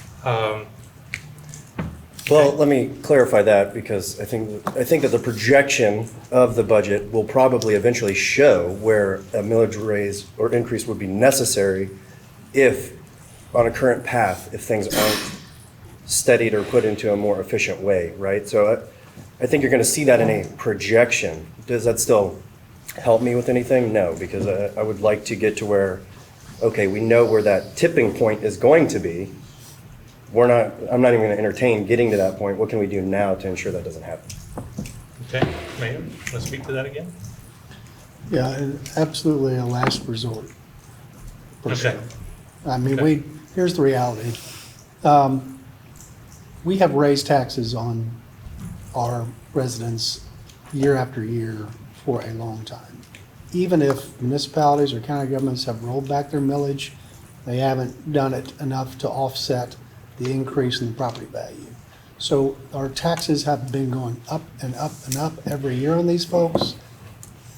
And just because their equity in their homes has gone up, they don't have more money in their pockets to pay their taxes with. So for me, we need to recognize that, appreciate that, thank our residents for having tolerated yearly tax increases, and to only project or forecast a millage increase as an absolute last resort. That's an absolute fairness to our residents who have been patient in letting it go up and up and up and up every year for a long while. Okay. As I listen to you, I'm sorry, go ahead. When I read this statement, I'm really focusing on the word allow and out years of budget. And so when I look at the statement, I perceive it as allowing the consideration in that such a long forecast will allow us the flexibility to respond to all the variables. That's where I'm taking it. Okay. Yes, you can do good, Go Alex. ahead. Again, it's the weight that we're putting into the word predictions and assumptions, and some of us are putting more weight into that. Yeah. If I'm going to a Bucks football game, I see there's an accident at the airport, I don't not go to the Bucks game. I know I can reroute myself to get there. I'll get there on time, I'll see the kickoff, I'll get to see the game, and I avoided the accident, but I didn't just not go, or, I wasn't fearful of going because I saw it 8 years down the road. I had time to course correct and be to where we felt comfortable. Vice Mayor? I look at this in a little bit different way.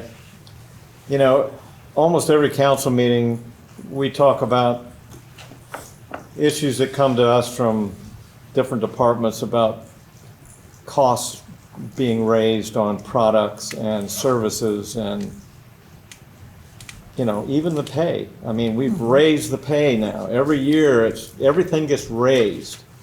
So I kind of understand that even if we don't do a millage increase, taxes seem to go up because of property values. But then I look on the other side of it. That's for people that own second homes, and if they're homesteaded, they only go up 3%, which is a little bit probably less than everything else. So people know that things cost more. Every year, things are going to cost more. And they got to know that it costs more for the city to run.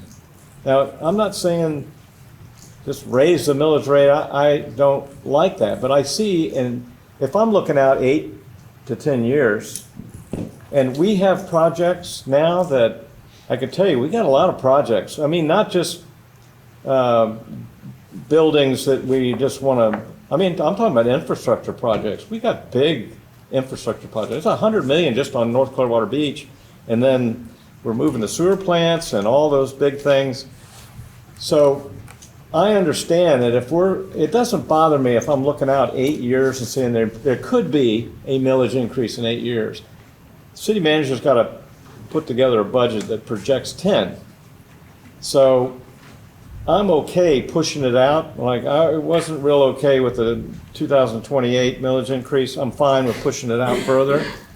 And I think we're doing a good thing of going through the departments and really trying to see what we can, just being fiscally responsible with everything we spend. But, we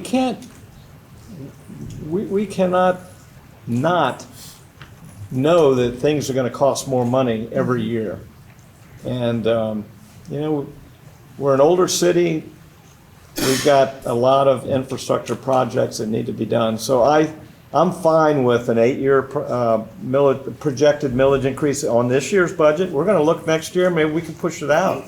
So that's where I am. Yeah, Like, what percent of our community would have any idea our projections 10 years down the road? Would it be 1%, 2%? We would have no idea. I mean, so many are worried about living through this year for their families or the next year, to worry about. It's not broadcasted. We don't fly it by on an airplane. It's not on the website. It's a projection, an assumption 10 years down the road. I just don't give it as much value as others. I'm hearing, I think it's a message to yourself, saying, assuming, well, we're just gonna do what we do, and 8 years out, here's what's gonna be. I think when you factor in you don't have a millage increase, it's a message to everybody, including us as a team. We're gonna do everything possible to live within our means. I would agree. If you put in there forecast 8 years out, well, okay, it is what it is, No, we have 8 years to figure it out. I mean, it's not, and so to me, it's a message to the community that we are committed. We are going to live within our means. And we are not gonna, we got this fallback, 8 years from now. No, we got 8 years to figure it out. And, we're living in a world now where, within the next year or two, artificial intelligence may completely change everything we're doing. And it could lower the cost of almost everything. So I just think, but I think it's whether the community is paying attention to it or not, it's a message also to ourselves that, and I'd be against putting it in there at any point, because it just, I don't think it's good. It's not good discipline to have that as kind of an excuse. okay. When we've got plenty of time and plenty of runway to do lots of different things to make sure we stay within our means. I think for what it's worth, I'm really actually hearing agreement on that you've got 8 years to fix it, not that Right. it's gonna happen. So, I do think there is something to the messaging of that, though, because every year homeowners get their trim notice, right? And then you see whether the city's doing it or the county's doing it, you get option 1, 2, or 3, right? And then that's setting the tone for those families on their future. Are they gonna have the next kid, but then they'll have to get a bigger house to accommodate another room, or what does their future look like now? And then say they get word of, hey, potentially 8 years down the road, Clearwater's even gonna raise their taxes, and this is gonna be even higher. Well, I think we're gonna forego on the kid, so let's just stay where we're at, make sure we can hunker down and still make our payments, because times are already tough as is. So I think that the future planning for our residents gets affected with what we could potentially set forward as well. I think that, again, we're just assuming that it's a safety net, we're going to do nothing. All of us work tirelessly to be in our community, listening and speaking to our residents. Those are the opportunities that we have to convey the message to them that we are committed to work hard and to work tirelessly to make sure we are not raising your millage rate. And we will fight for that, and we will do everything we can. That's the message that gets out, not just letting them assume because they might have saw it or heard it, or it's a safety net. It's the message we give them when we speak to the thousands of residents a week. I think that holds more value than an assumption. I'll note a couple of things and I think you can move on. There's more agreement around the table than the numbers indicate. There really is. This may be about the message it sends more than, some of you are looking at it as a budgeting tool, almost a paper tool, to meet the projections requirements, while others of you are focusing more on, this might actually happen, which I don't think I'm hearing anybody say should be the case. And you know, as you were saying, we've got 8 years to fix it, I was seeing heads nod. So, you know, we can't control the future, but I think there's agreement going forward to do what you need to do to keep the millage increase from happening. That as a paper tool is a last resort. That's how I would phrase it. Can we go up to strategy 3? Yeah. She started to comment. Oh, I'm sorry. Yeah, sorry, I just want to, it's all about, to me, how I perceive that assignment of 8, 10 years and all the variables. But I do want to clarify that if I'm going to be sending a message, it will be coming from my mouth. My message is not, I'm considering millage rate over living within my means. What I'm saying is that I want to have the flexibility of decision-making, which is given to us if we don't assign an 8 to 9 year forecast for avoidance of millage increase. So if there's going to be a message, that's my message. That I just want the flexibility in decision-making now without tying our hands to an 8, 9 year projection of not increasing millage rate. So that's my message. Thank you. Okay, anything else on this? Let's go up one more. This was a fair topic of discussion at the last meeting. The broader topic was looking for new revenue sources, and we'll get to that in a minute. But there was a specific discussion about fees for certain services and programs. So take a look at this for a moment. How many of you would say this is pretty close to what you'd say? Strong support. Can you elaborate to cover a greater percentage of cost for some, the city spending more money to cover a greater percentage of facilities and programs, the city's charging more, where are we going? Charging more money is really where that's going, I think. Charging more money. Yeah, not. From fees. So like generating revenues Right. to offset other budgets. This is a specific set of potential revenues. For instance, if you wanted to use the green in Coachman Park for an Yeah. event, you would pay, instead of paying what our field rental or normal rates are for that space, you would pay what market rate Yeah. fees are for that kind of space for a unique market competitive asset like the green for an event. So, for instance, Ironman ran the half marathon. I don't know what they paid for the use of the space, but they would pay market rates for use of that space for the weekend or whatever they had the entire thing occupied. So, program fees, rec fees, things like that. Permit fees, user fees, service fees, parking fees. Yes. And we can talk in a minute about whether there are particular ones especially that you want the city to look at. But as a general statement, how many of you would say this is pretty close to what you would say? 4, 5? Okay, 5. Okay. So if we could ask you to talk for a moment, you know, are there particular programs and projects that you think this would make particular sense for in the short term? Where would you go first with this, in other words? Go ahead. Here and here. Go ahead. So I'm going to give you a specific example. There's people who use rec centers and their services who don't live in the city, but technically, but are in proximity. And so I would think there should be a differentiation between citizens and non-citizens. And so that's another opportunity to increase revenue. That's just a very specific example. You know, groups versus individuals. And so I would like to see how we compare with other cities and how much we're charging and see if that's an opportunity that we're not fully taking advantage of. Okay.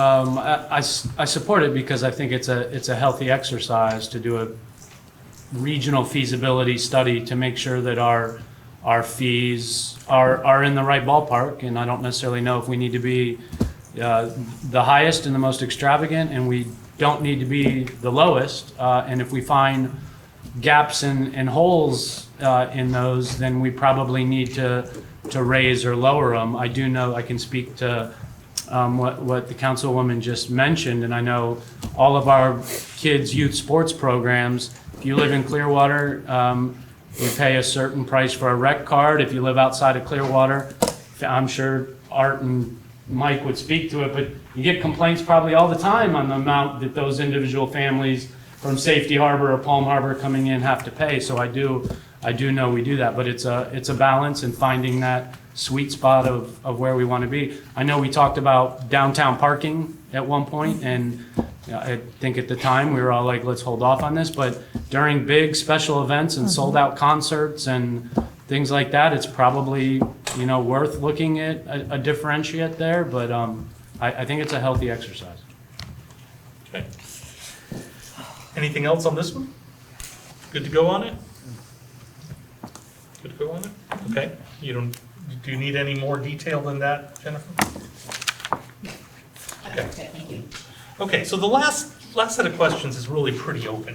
These are, as we said earlier, these are questions staff is posing to you, and Hal will have to go back to the, questions staff is posing to you in response to your last discussion, and you're not limited to these questions. This is sort of the additional guidance piece of it. So we've talked a little bit about the difference between your minimum required reserves and some target level. What should that target level be? Do you have any thoughts on that? Yeah, Councilman. I want to hog the table. I mean, I think go industry around. standard is 16.7%, or they say 2 months of your revenues is usually a kind of a lower comfort level. I don't know what our target is Was it necessarily as a 3? city, but again, I go back to where I said earlier, I think in that process, you need to evaluate your risk, you value in your exposure to it, right? You know, recessions, red tides, oil spills, hurricanes, emergencies like that, and you figure that to where that comfort level that gives you that stability, that flexibility, when we do get hit by something like that. Okay. Vice Mayor, or, I'm sorry. Have we raised the minimum, or is it still, where are we at on the minimum reserve? It's 6 months, what, right? 6 months? Yeah. And we're talking about a couple of funds when we're talking Yeah. about, so that's, For the general fund, it's Yes. 8.5% Yeah. versus the 16.7%. That 16.7% is what GFOA recommends as best practice. We're a little unique in that we have a central insurance fund that has a significant level of reserves that supplements our general fund reserves. So that's why at the last work session, strategic planning work session, I provided you that graph that had both general fund and central insurance fund to show our total of reserves. But even having said that, we have not been at the 8.5%. We've typically been closer to 20% Right. with general funds. So that with the central insurance fund, we're well in excess of what the standard recommendation is. And that helps our But even bond. with that, with GFOA, it's still a minimum. Yeah, It right. is still a minimum. And their recommendation, definitely for hurricane-prone areas, would be a much higher level of minimum. And so that helps our bond rating, and so It does. 16% is where we need to be for the favorable bond rating, or is in excess of that, or what would Well, you say? With the level of reserves we have, because we're not speaking to our utility funds, we require 50% for our utility funds and 25% for all other enterprise and internal service funds, and we exceed those. So when it comes to the bond rating agencies, we're well in excess of what a AAA rated city would need for reserve levels. We have very, very healthy level of reserves that's far in excess of what the bond rating agencies would be concerned about. But we don't have a target. I mean, I haven't heard of a target. As we're discussing here, what target? Yeah, so this is a follow-up to some conversations, and so what we're asking for is over and above what's required, and we talked about the different funds and what's required in that. But again, going back to our 10-year forecast that I know you all appreciate so much, on that, it shows how much annually we need to use from general fund reserves in order to balance the budget, and it's often due to one-time. Our policy requires that it be due to one-time expenses. And there's been some uncomfortableness by the council in terms of how much of our general fund reserves we are using to balance the budget. And so there was some conversation about we need to get that under control. And so this is about, let's dive into that so that we can make sure that, again, our budget that we're projecting takes into account the direction that the council wants. So we're talking about what is over and above what is required in best practice. In terms of, is there a rule of thumb, that we could agree upon in terms of some direction as to what you want to keep in there? Is it a matter of, and I mean, the options are limitless in terms of, different ways that we could approach this, but just wanted to see if there was something that would, build in some comfort level with the council, and that we'll either maintain a percentage or a dollar amount that is over and above that, and we can use the rest to fund these one-time projects. I mean, for me, I would like to, because if the general fund's supposed to be around that 8.5%, we're closer to 20, I would like to see something on paper that shows me those details of what does it look like if we lower it to 15% or 14%, something like that, to give us a better option. Hey, this is what you're at currently. Here's 3 more options if we lowered it to here. I wouldn't recommend we go any lower here for X number of reasons. Does that kind of make sense? Then that gives us a better adjustment on answering this question to the extent that we can. Yeah, and we provided the 10-year forecast to you all, and you see the projects that are being funded out of that. And so it's we can do it any number of ways, but it's a matter of that. And I will tell you that part of our budget strategy has been to be putting money away in out years for projects that we know are going to be coming up in future years. And so that is part of what that balance is there for. So it's, it is there, we've been saving for some things. And so it's a matter of just, what amount or percentage you guys would be comfortable with. I know that, there's been some reservation in terms of, the 20 million that we've shown in terms of taking 20 million out of reserves. I think last year for budget, it was 11 we took out of general fund reserves to balance the budget. And there was conversations about, let's not make that a habit. We certainly don't want to continue to do that, which is what drove this conversation today. So, Just for my part, again, I talked afterwards too. I don't have any problem with the 10-year forecast. No, I know that. I have a problem with making assumptions that far out, rather than being disciplined and trying to avoid those assumptions. But I don't have any problem with the 10-year forecast. And I get why it's important.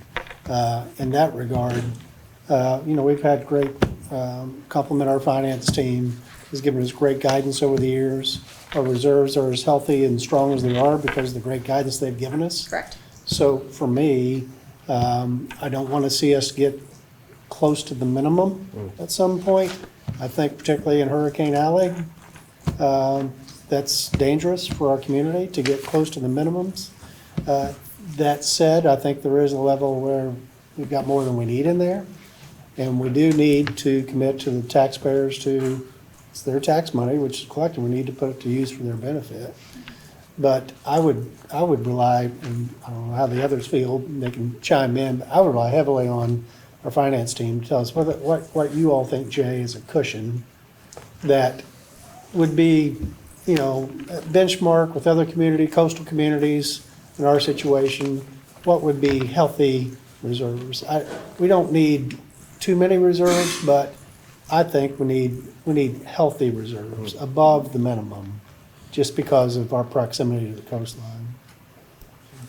I mean, I completely agree with that, right? You plan, in my mind, the city's savings account, the general reserves that we have are for the gray sky periods, right? For us to be able to make sure that we can pay our employees, make the fixes we need when those bad times come. And that's why I would still stick with, you know, if it's 8.5%, I wouldn't want to be anywhere near that, because I understand when those times come, being right off the coast and hurricane-prone area, we need to be ready like we were, and how you guys all did fantastically over the past year.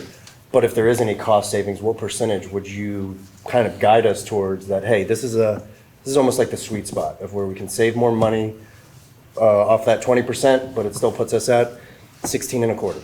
You know, I don't know what that would look like. I can do the math myself on the, you know, the documents I have, but If you'd like, I can speak to that off the top of my head right now.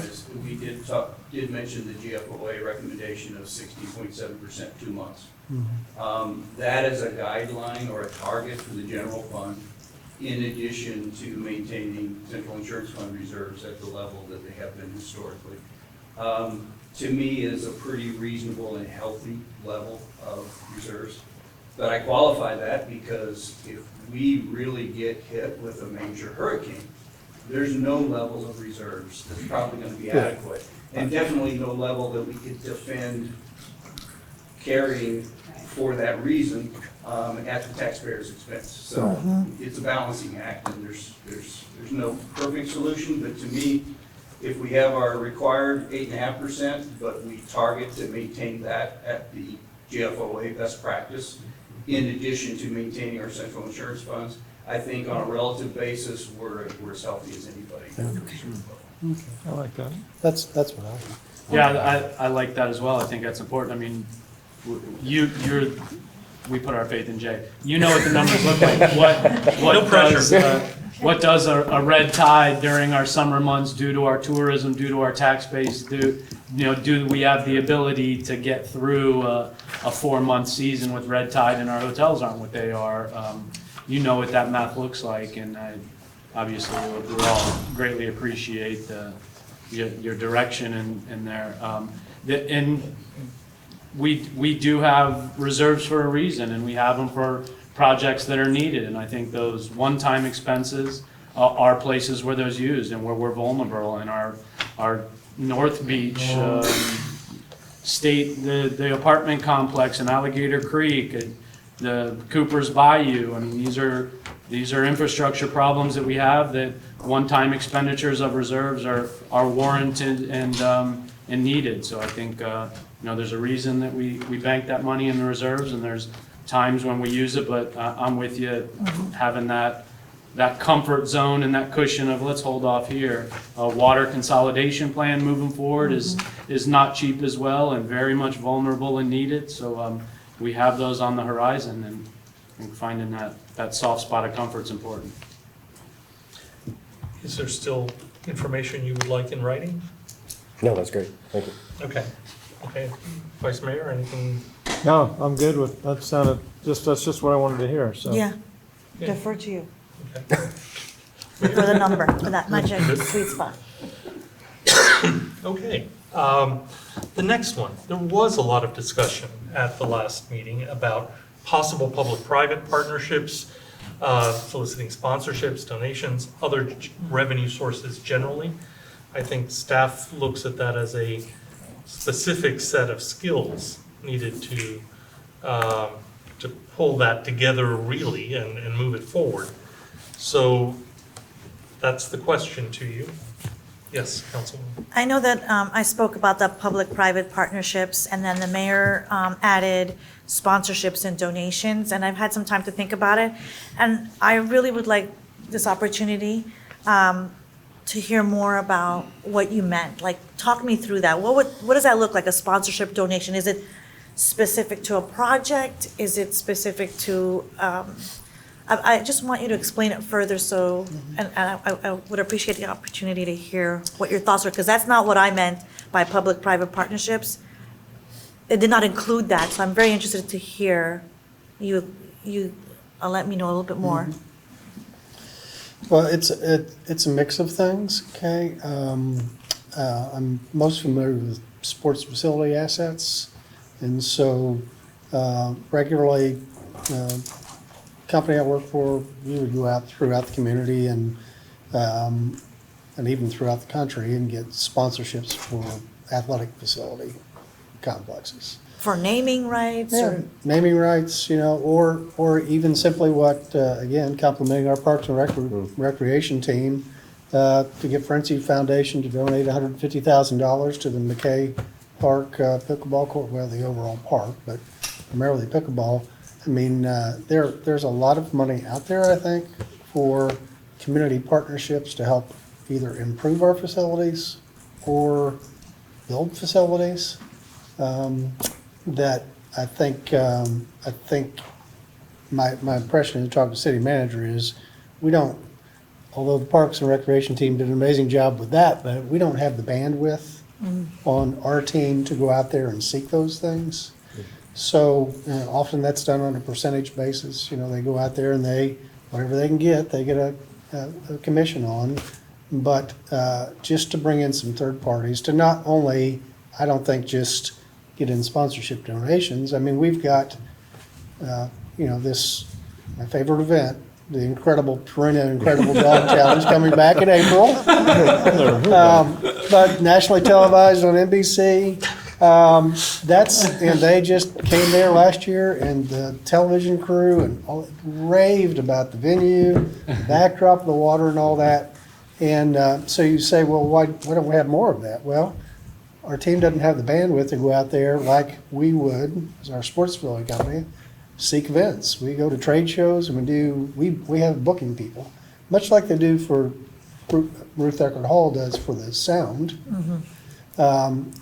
We would have, somebody go out there and seek event operators to come in and use Eddie Moore Complex and all these things that we just don't have the bandwidth to do all that. So I think there are folks, it's not our company, I'm talking about other people who do that would be willing to come in and do that kind of thing for all of our assets.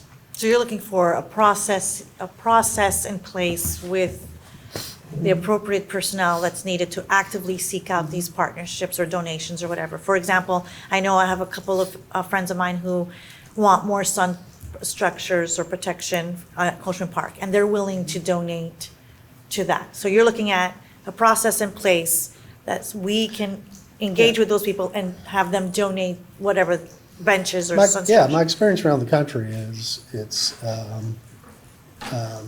unless you've got somebody dedicated to marketing that, driving that, and securing that kind of thing, it just doesn't happen. Because most municipalities, like the city of Clearwater, we just don't have the bandwidth and staff to go out there and market and drive it.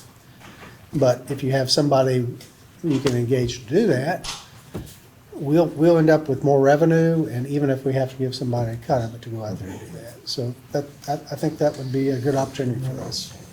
Councilman Menino was first and then the vice mayor. Do you want to go ahead? Well, I just wanted to mention, I mean, we already have one company in place, a company that does the naming rights for us. And, they go out and specifically looking for naming rights on any kind of asset that Clearwater owns. But I mean, I don't know if they go into more of the, anything more than that, but I'm sure there are companies out there, like you say, that do that, and I'm all for that. Okay. Yeah, a short answer for me is yes. Most cities are on this perpetual search to find additional streams of revenue. We just sat in here and discussed it briefly on user fees and service fees and program fees, and we're searching for those additional revenues so that we don't get to a point of projecting anything down the road that we do not want to send the wrong message about.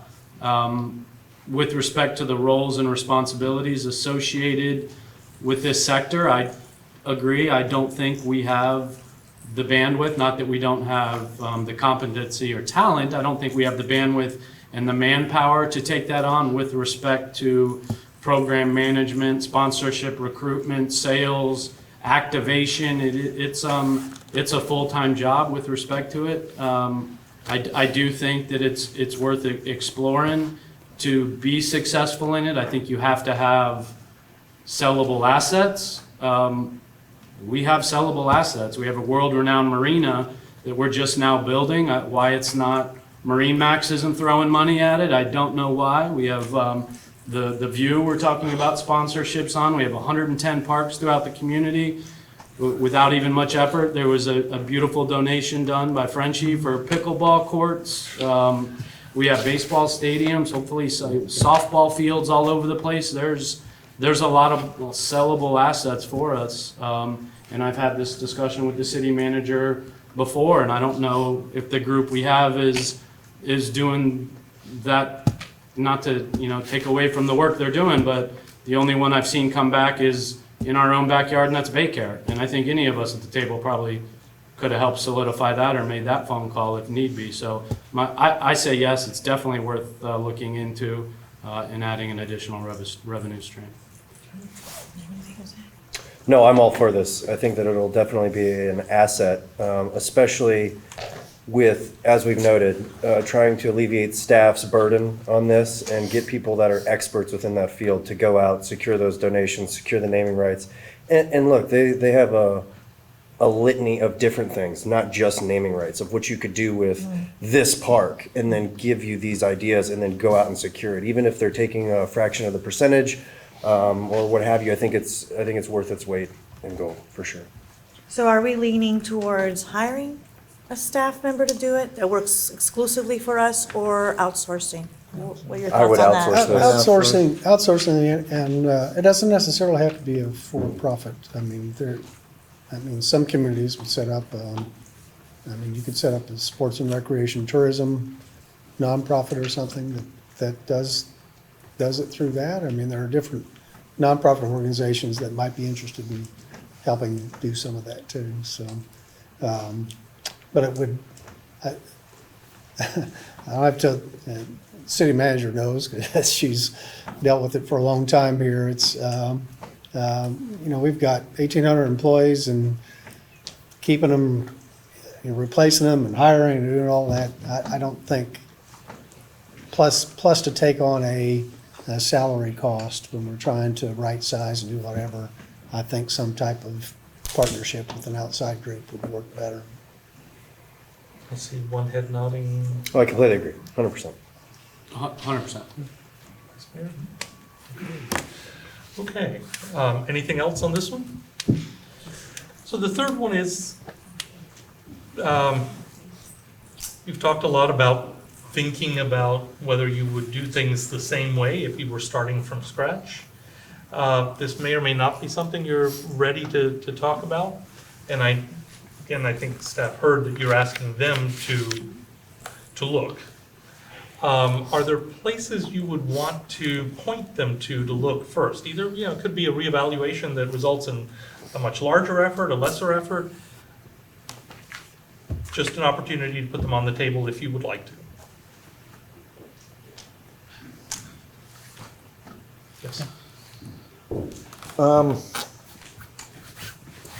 Well, as far as staff, I know that we did a big cut. When was that, 2008, 2009? We haven't ever brought back the amount of staff we had before, so everybody's kind of, we've been trying to build it since then.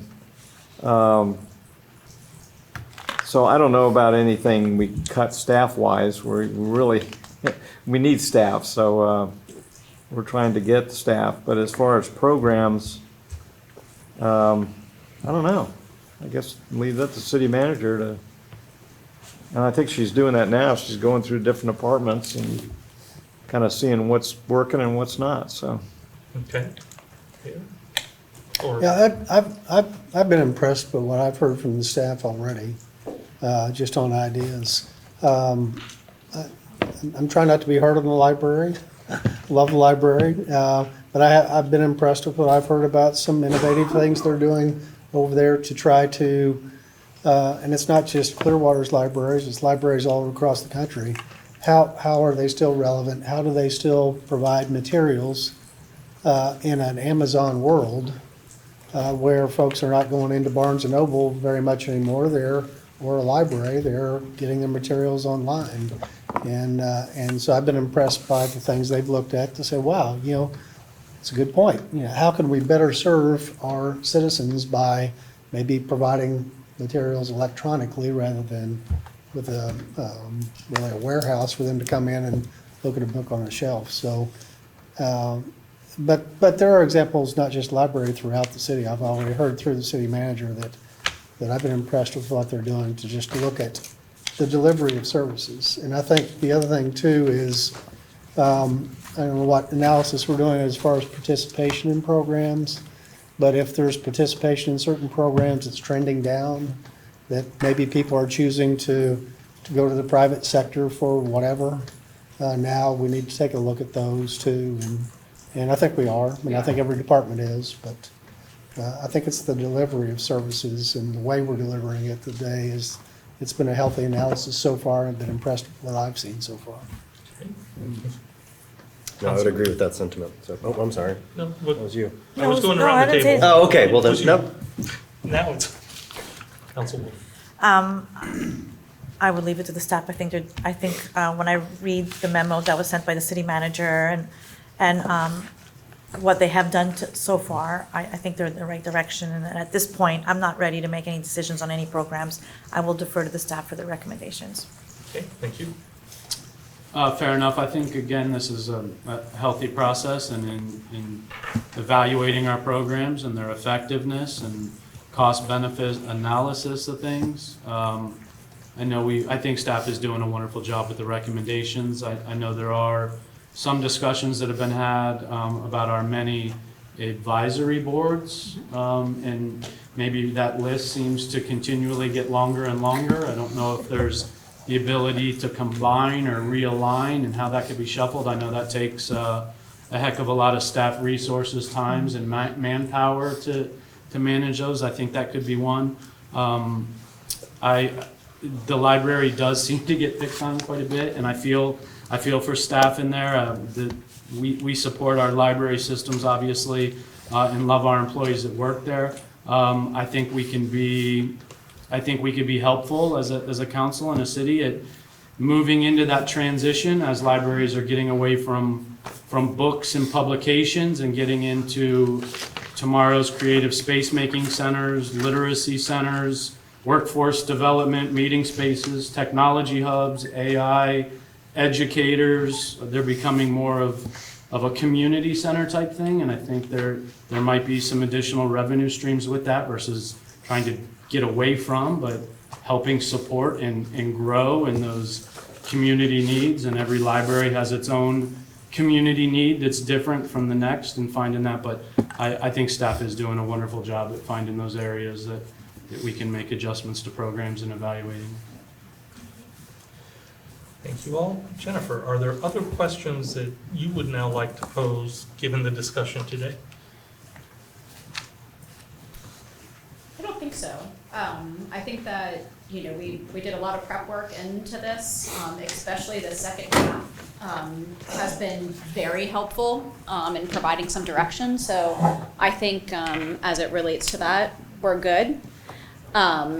If there's not any other questions from the council to staff, I would like to take this opportunity to just showcase the importance of these types of meetings and the talent of our staff in terms of what we do with that information.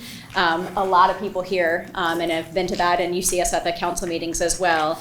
And we listen to the direction from the council and what it is that they're looking for us. And we don't just wait to implement those things at budget.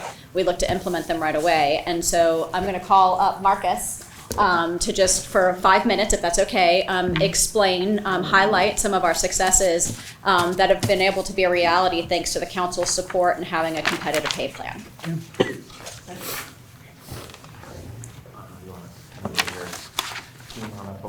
This side over there. So Angel joined us a little less than a year ago. He was a kind of a combined targeted hire where we went out and said we really want to grab somebody out of the private sector experience that has been running commercial engineering firms and had brought that experience in. So city manager helped support that, HR helped support that, and then we got lucky to get Angel.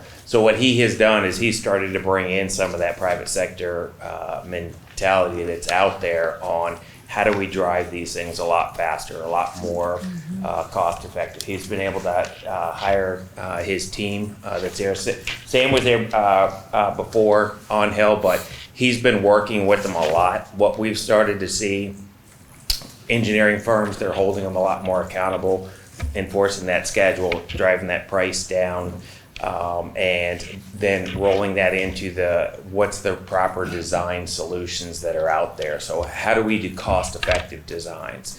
So in less than a year, they're already tallying up over $20 million in savings for the city. So they're working hard behind the scenes. I don't think a lot of folks see what they're doing, but they're constantly carving and holding people accountable, so.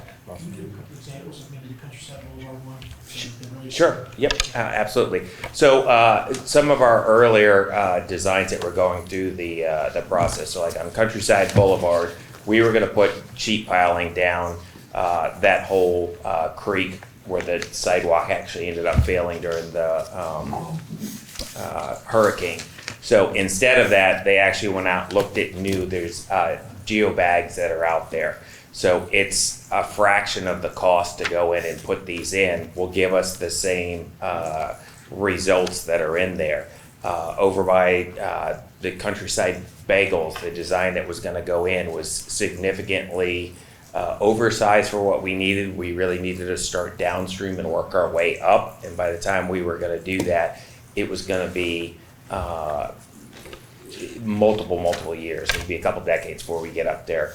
So they shrunk that design back down to what do we truly need at this point. So knocked off a couple more million there. So it's time after time as they've been doing them. Looking at the natatorium when we were looking at that project. So, Kelly and team, do we truly need the mechanical screening up over that? Are they actually going to be able to see that? So engaging with planning, working through that with them. So just time after time, they keep dialing in, are there more cost-effective solutions that we can get to? So I appreciate it. They do it every day, and it's been enjoyable to watch. Thank you all. Great, Yes, thank you. thank you.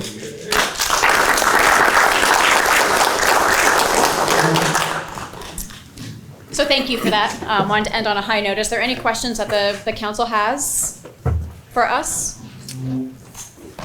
Yeah. Go ahead. You want to go first, Vice Mayor? Yeah. Yeah, are we gonna be talking about, going over your budget cuts and what you think in each, operating a budget, what you're getting in the annual reduction of different things, to come up with a more streamlined, there were a couple of things on that I thought I wanted to talk about. I don't know if this is the proper venue to do it in, but, can we kind of drill down on that? You Or do are we have looking time at left. just I'll the- defer to staff if Yeah, you're willing to take those I'm questions certainly, now. yeah, I'm okay to take those questions now. So how we left it at the last meeting is that, the council appreciated that, and staff was to move forward on it. Now we're developing the budget, so no action has been taken yet. So if you have questions or want to discuss that further, that would be fine to ask those questions now. Okay. And see if there's, consensus to do something different. You mind if I? Oh, yeah. Okay.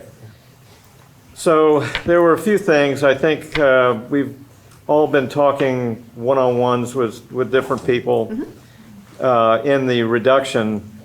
Number one was the Countryside pickleball courts, eliminating them as we open the nice pickleball courts on the beach, which were great.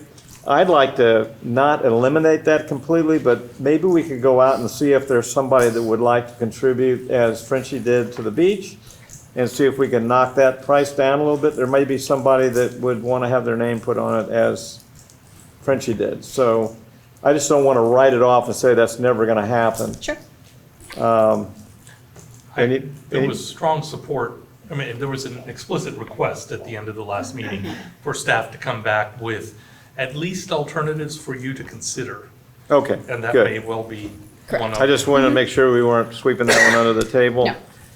Now, the other two things, it's kind of near and dear to me, but, you know, both of these events have been 46 and 48 years in Clearwater. Ruth Eckerd Hall, you know, they started back in 1977. I think they opened in 83, but it was a private fund that got together that built the facility, and then Ruth Eckerd took it over to do that. And, you know, we have a great working relationship with Ruth Eckerd. I think that Ruth Eckerd really gives our community a lot higher standing than a lot of communities around us, just because we have that cultural event here. And, you know, now we expanded it to the Sound and the Bill Hammer Capitol. They do so much for the community, and I just hate to see a reduction of $220,000 what we give them every year. You know, Tampa gives the Straz, you know, in the millions of dollars a year, and we give, what was it, $450? Historically budgeted at $419, and I think cutting it in half is just not a good thing to do. Ruth Eckerd doesn't make money a hand over fist. The money they make, they put back into the facilities. I mean, I was talking to Bobby over the weekend about the money that they're putting in the new sound system and the things there that are making it. They want it to be successful, so I kind of don't want to see a reduction in what we give them that will hamper what they give back to the community. The other one is, and I've talked at length to Steve Weinberger about this, is the Clearwater Jazz Holiday. Now, you've got that in here as a high impact event and a cut of $25,000. I've seen Steve struggle for years with this because he puts on the Jazz Holiday almost at the beginning or the end of our fiscal year. And then by the time we decide to give him money, I mean, he books things a year ahead of time. And, you know, he lost a lot of money last year because he booked things, and then we had the hurricane, everything was canceled. I know he gets a lot of money from sponsors and people in the community, but Clearwater, and I know we're doing more to support him, maybe in a different way where we're giving in kind instead of cash, which is a good thing. Because he needs police, he needs a lot of other support that Clearwater can give him as instead of just cash. But I'd like to see, maybe we consider as a council, or maybe DDB, however we look at this, is to give him a multi-year contract where he doesn't have to sweat so much every year, you know, as how much we're going to give him when he's already committed the funds. So I'll just put that out there and see if there's any other discussion on that from any other council member. Any thoughts in response? Regarding the Ruth Eckerd Hall, I'm aligned with you. I mean, this is a great partnership. I love their youth programs. I hire their young musicians for all the events that we do, you know, at the Historical Society. And so I like the fact that they are reinvesting in the youth programs. And they not only maintain our buildings very well, they actually invest a lot. Which adds to the value. So I think I'm aligned with you regarding Ruth Eckerd Hall and not eliminating that, not decreasing it like that. And Jazz Holiday, I think we could be flexible, whether they go to the DDB or you're saying, you know, get the funding up front so that they're not sweating it throughout the year when they book I think I'm open to that as well. Yeah, because both of them, Ruth Eckerd and Jazz Holiday, it's not just one event. I mean, all through the year, they have programs with kids, getting them into music, and it's much more than just a couple of, you know, one event a year for the Jazz Holiday. And as far as Ruth Eckerd, I mean, they do the same thing all through the year, and they give on the multiple events on all their facilities. So, Other thoughts, since we're, That's why we're sitting in here today, because it is a tough balance. I mean, we're in here because we do not want to project any type of, and do not even want to discuss millage rates, rightfully so. I'm in support of that. but then we can't sit here and say, we want to support everything. We want pickleball, we want to support this, we want to give money here. Things cost money, there's two sides of a math equation, and we have to find that balance and where we can make those adjustments. Jazz Holiday, I agree, I think, you know, that's tough to put that organization in that position every year of not sure where they're gonna be funding wise, where's it gonna be from, what's the level of city support. I think the DDB is probably the best vehicle to continue to support that. I think maybe even giving that organization some peace of mind and respect for our long-standing tradition is try not to maybe find a way where we're not just doing it this 1 year. Let's find a 3-year commitment kind of thing, and let's give them that peace of mind and stability so they can plan accordingly and put on a great event. But I agree. And outside of that, I just wanted to, obviously, we all think our staff does an absolutely amazing job, and we know that we're blessed as a council to have the talent, competency, and care and concern in this room for our city that we have. As far as the council, I know we all love each other. We all are committed and working hard. I don't feel we get these opportunities enough to have these kind of discussions. I hope that when we do get them, throw us challenges, really push us, push this council. They want to be pushed. We want to make the tough decisions and have those tough conversations. And I just feel that we don't get those all that often. With these, the budget discussions, like I said in the beginning, I think what we're asking for is kind of it's almost a fundamental shift in our thinking of how we approach it. In that incremental year by year trying to cover expenditures is, to me, it's kind of an outdated model. You have to take your revenues, you have to live within your means. I know the mayor has said that multiple times. Incremental, it's an easier approach. There's far less controversy. I get it. But it's good when stable revenues and expenses are growing.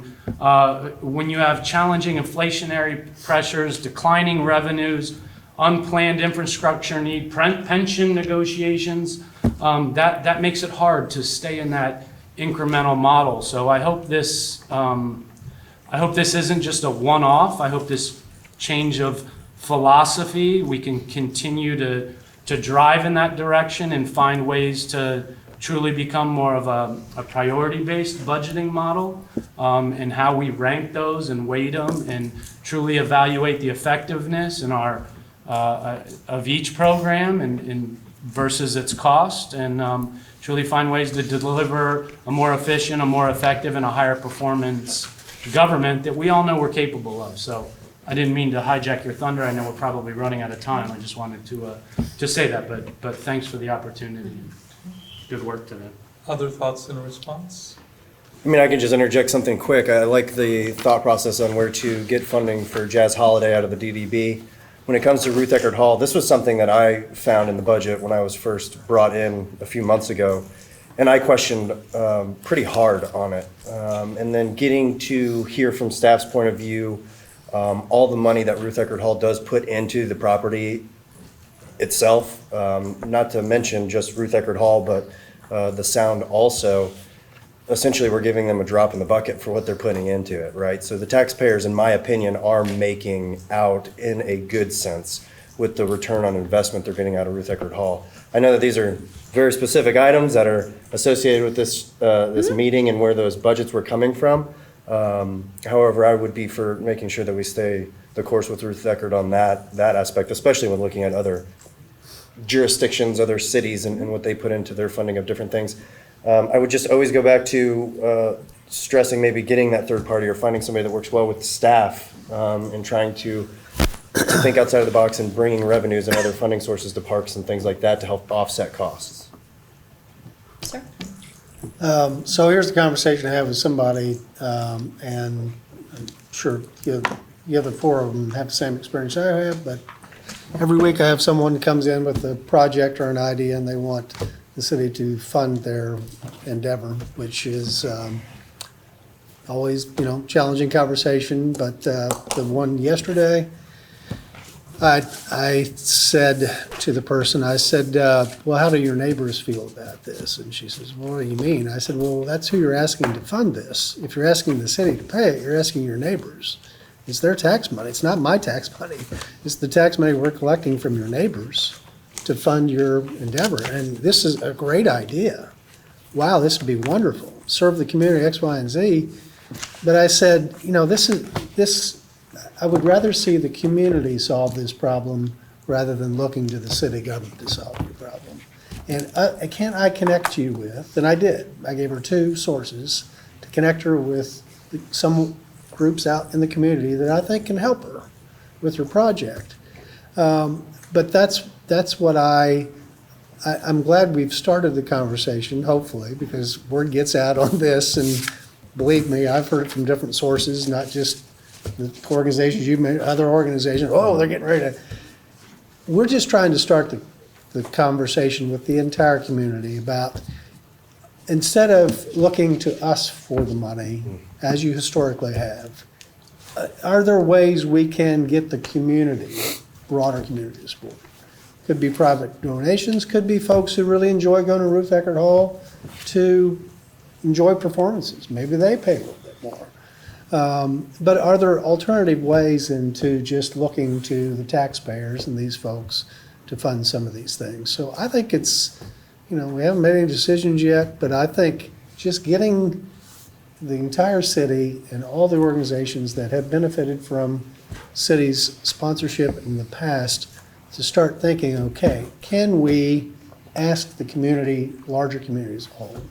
And, you know, the whole Tampa Bay Rays thing in the stadium and all, some of the commissioners have said, well, you know, the bed tax is a way to really take these kind of projects off the taxpayers. You know, there's another source of revenue potentially for us. And we just got some money here this past TDC meeting, or recommended from the county commission for some large projects from that money to move over. So I think I compliment the staff and the city manager on starting this conversation about, are there other ways we can minimize or lessen the burden on the taxpayers by asking our community to step forward? And I can tell you, we have some really wealthy organizations and very wealthy people who've been incredibly successful in business and other endeavors here in, not just directly in Clearwater, but throughout Tampa Bay,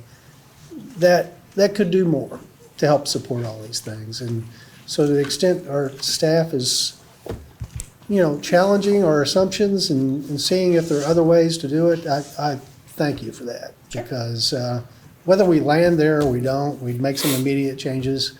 I think the conversation you've started is really important, and where we want to continue on with our community. Okay, so to be continued, probably during the budget process. Yeah. Mayor, I think we're at the end of your time. Anything else to? Anybody else got anything they want to share? Well, if not, then we will adjourn the work session of February, what is today, 25th, 2025. Thank you Thank you all. Hey, staff, thank you for coming again today. And again, like last time, really appreciate your sitting in, listening, and being transparent about what we're all trying to do, work together to make the city of Clearwater better than it's ever been. So thank you for coming today.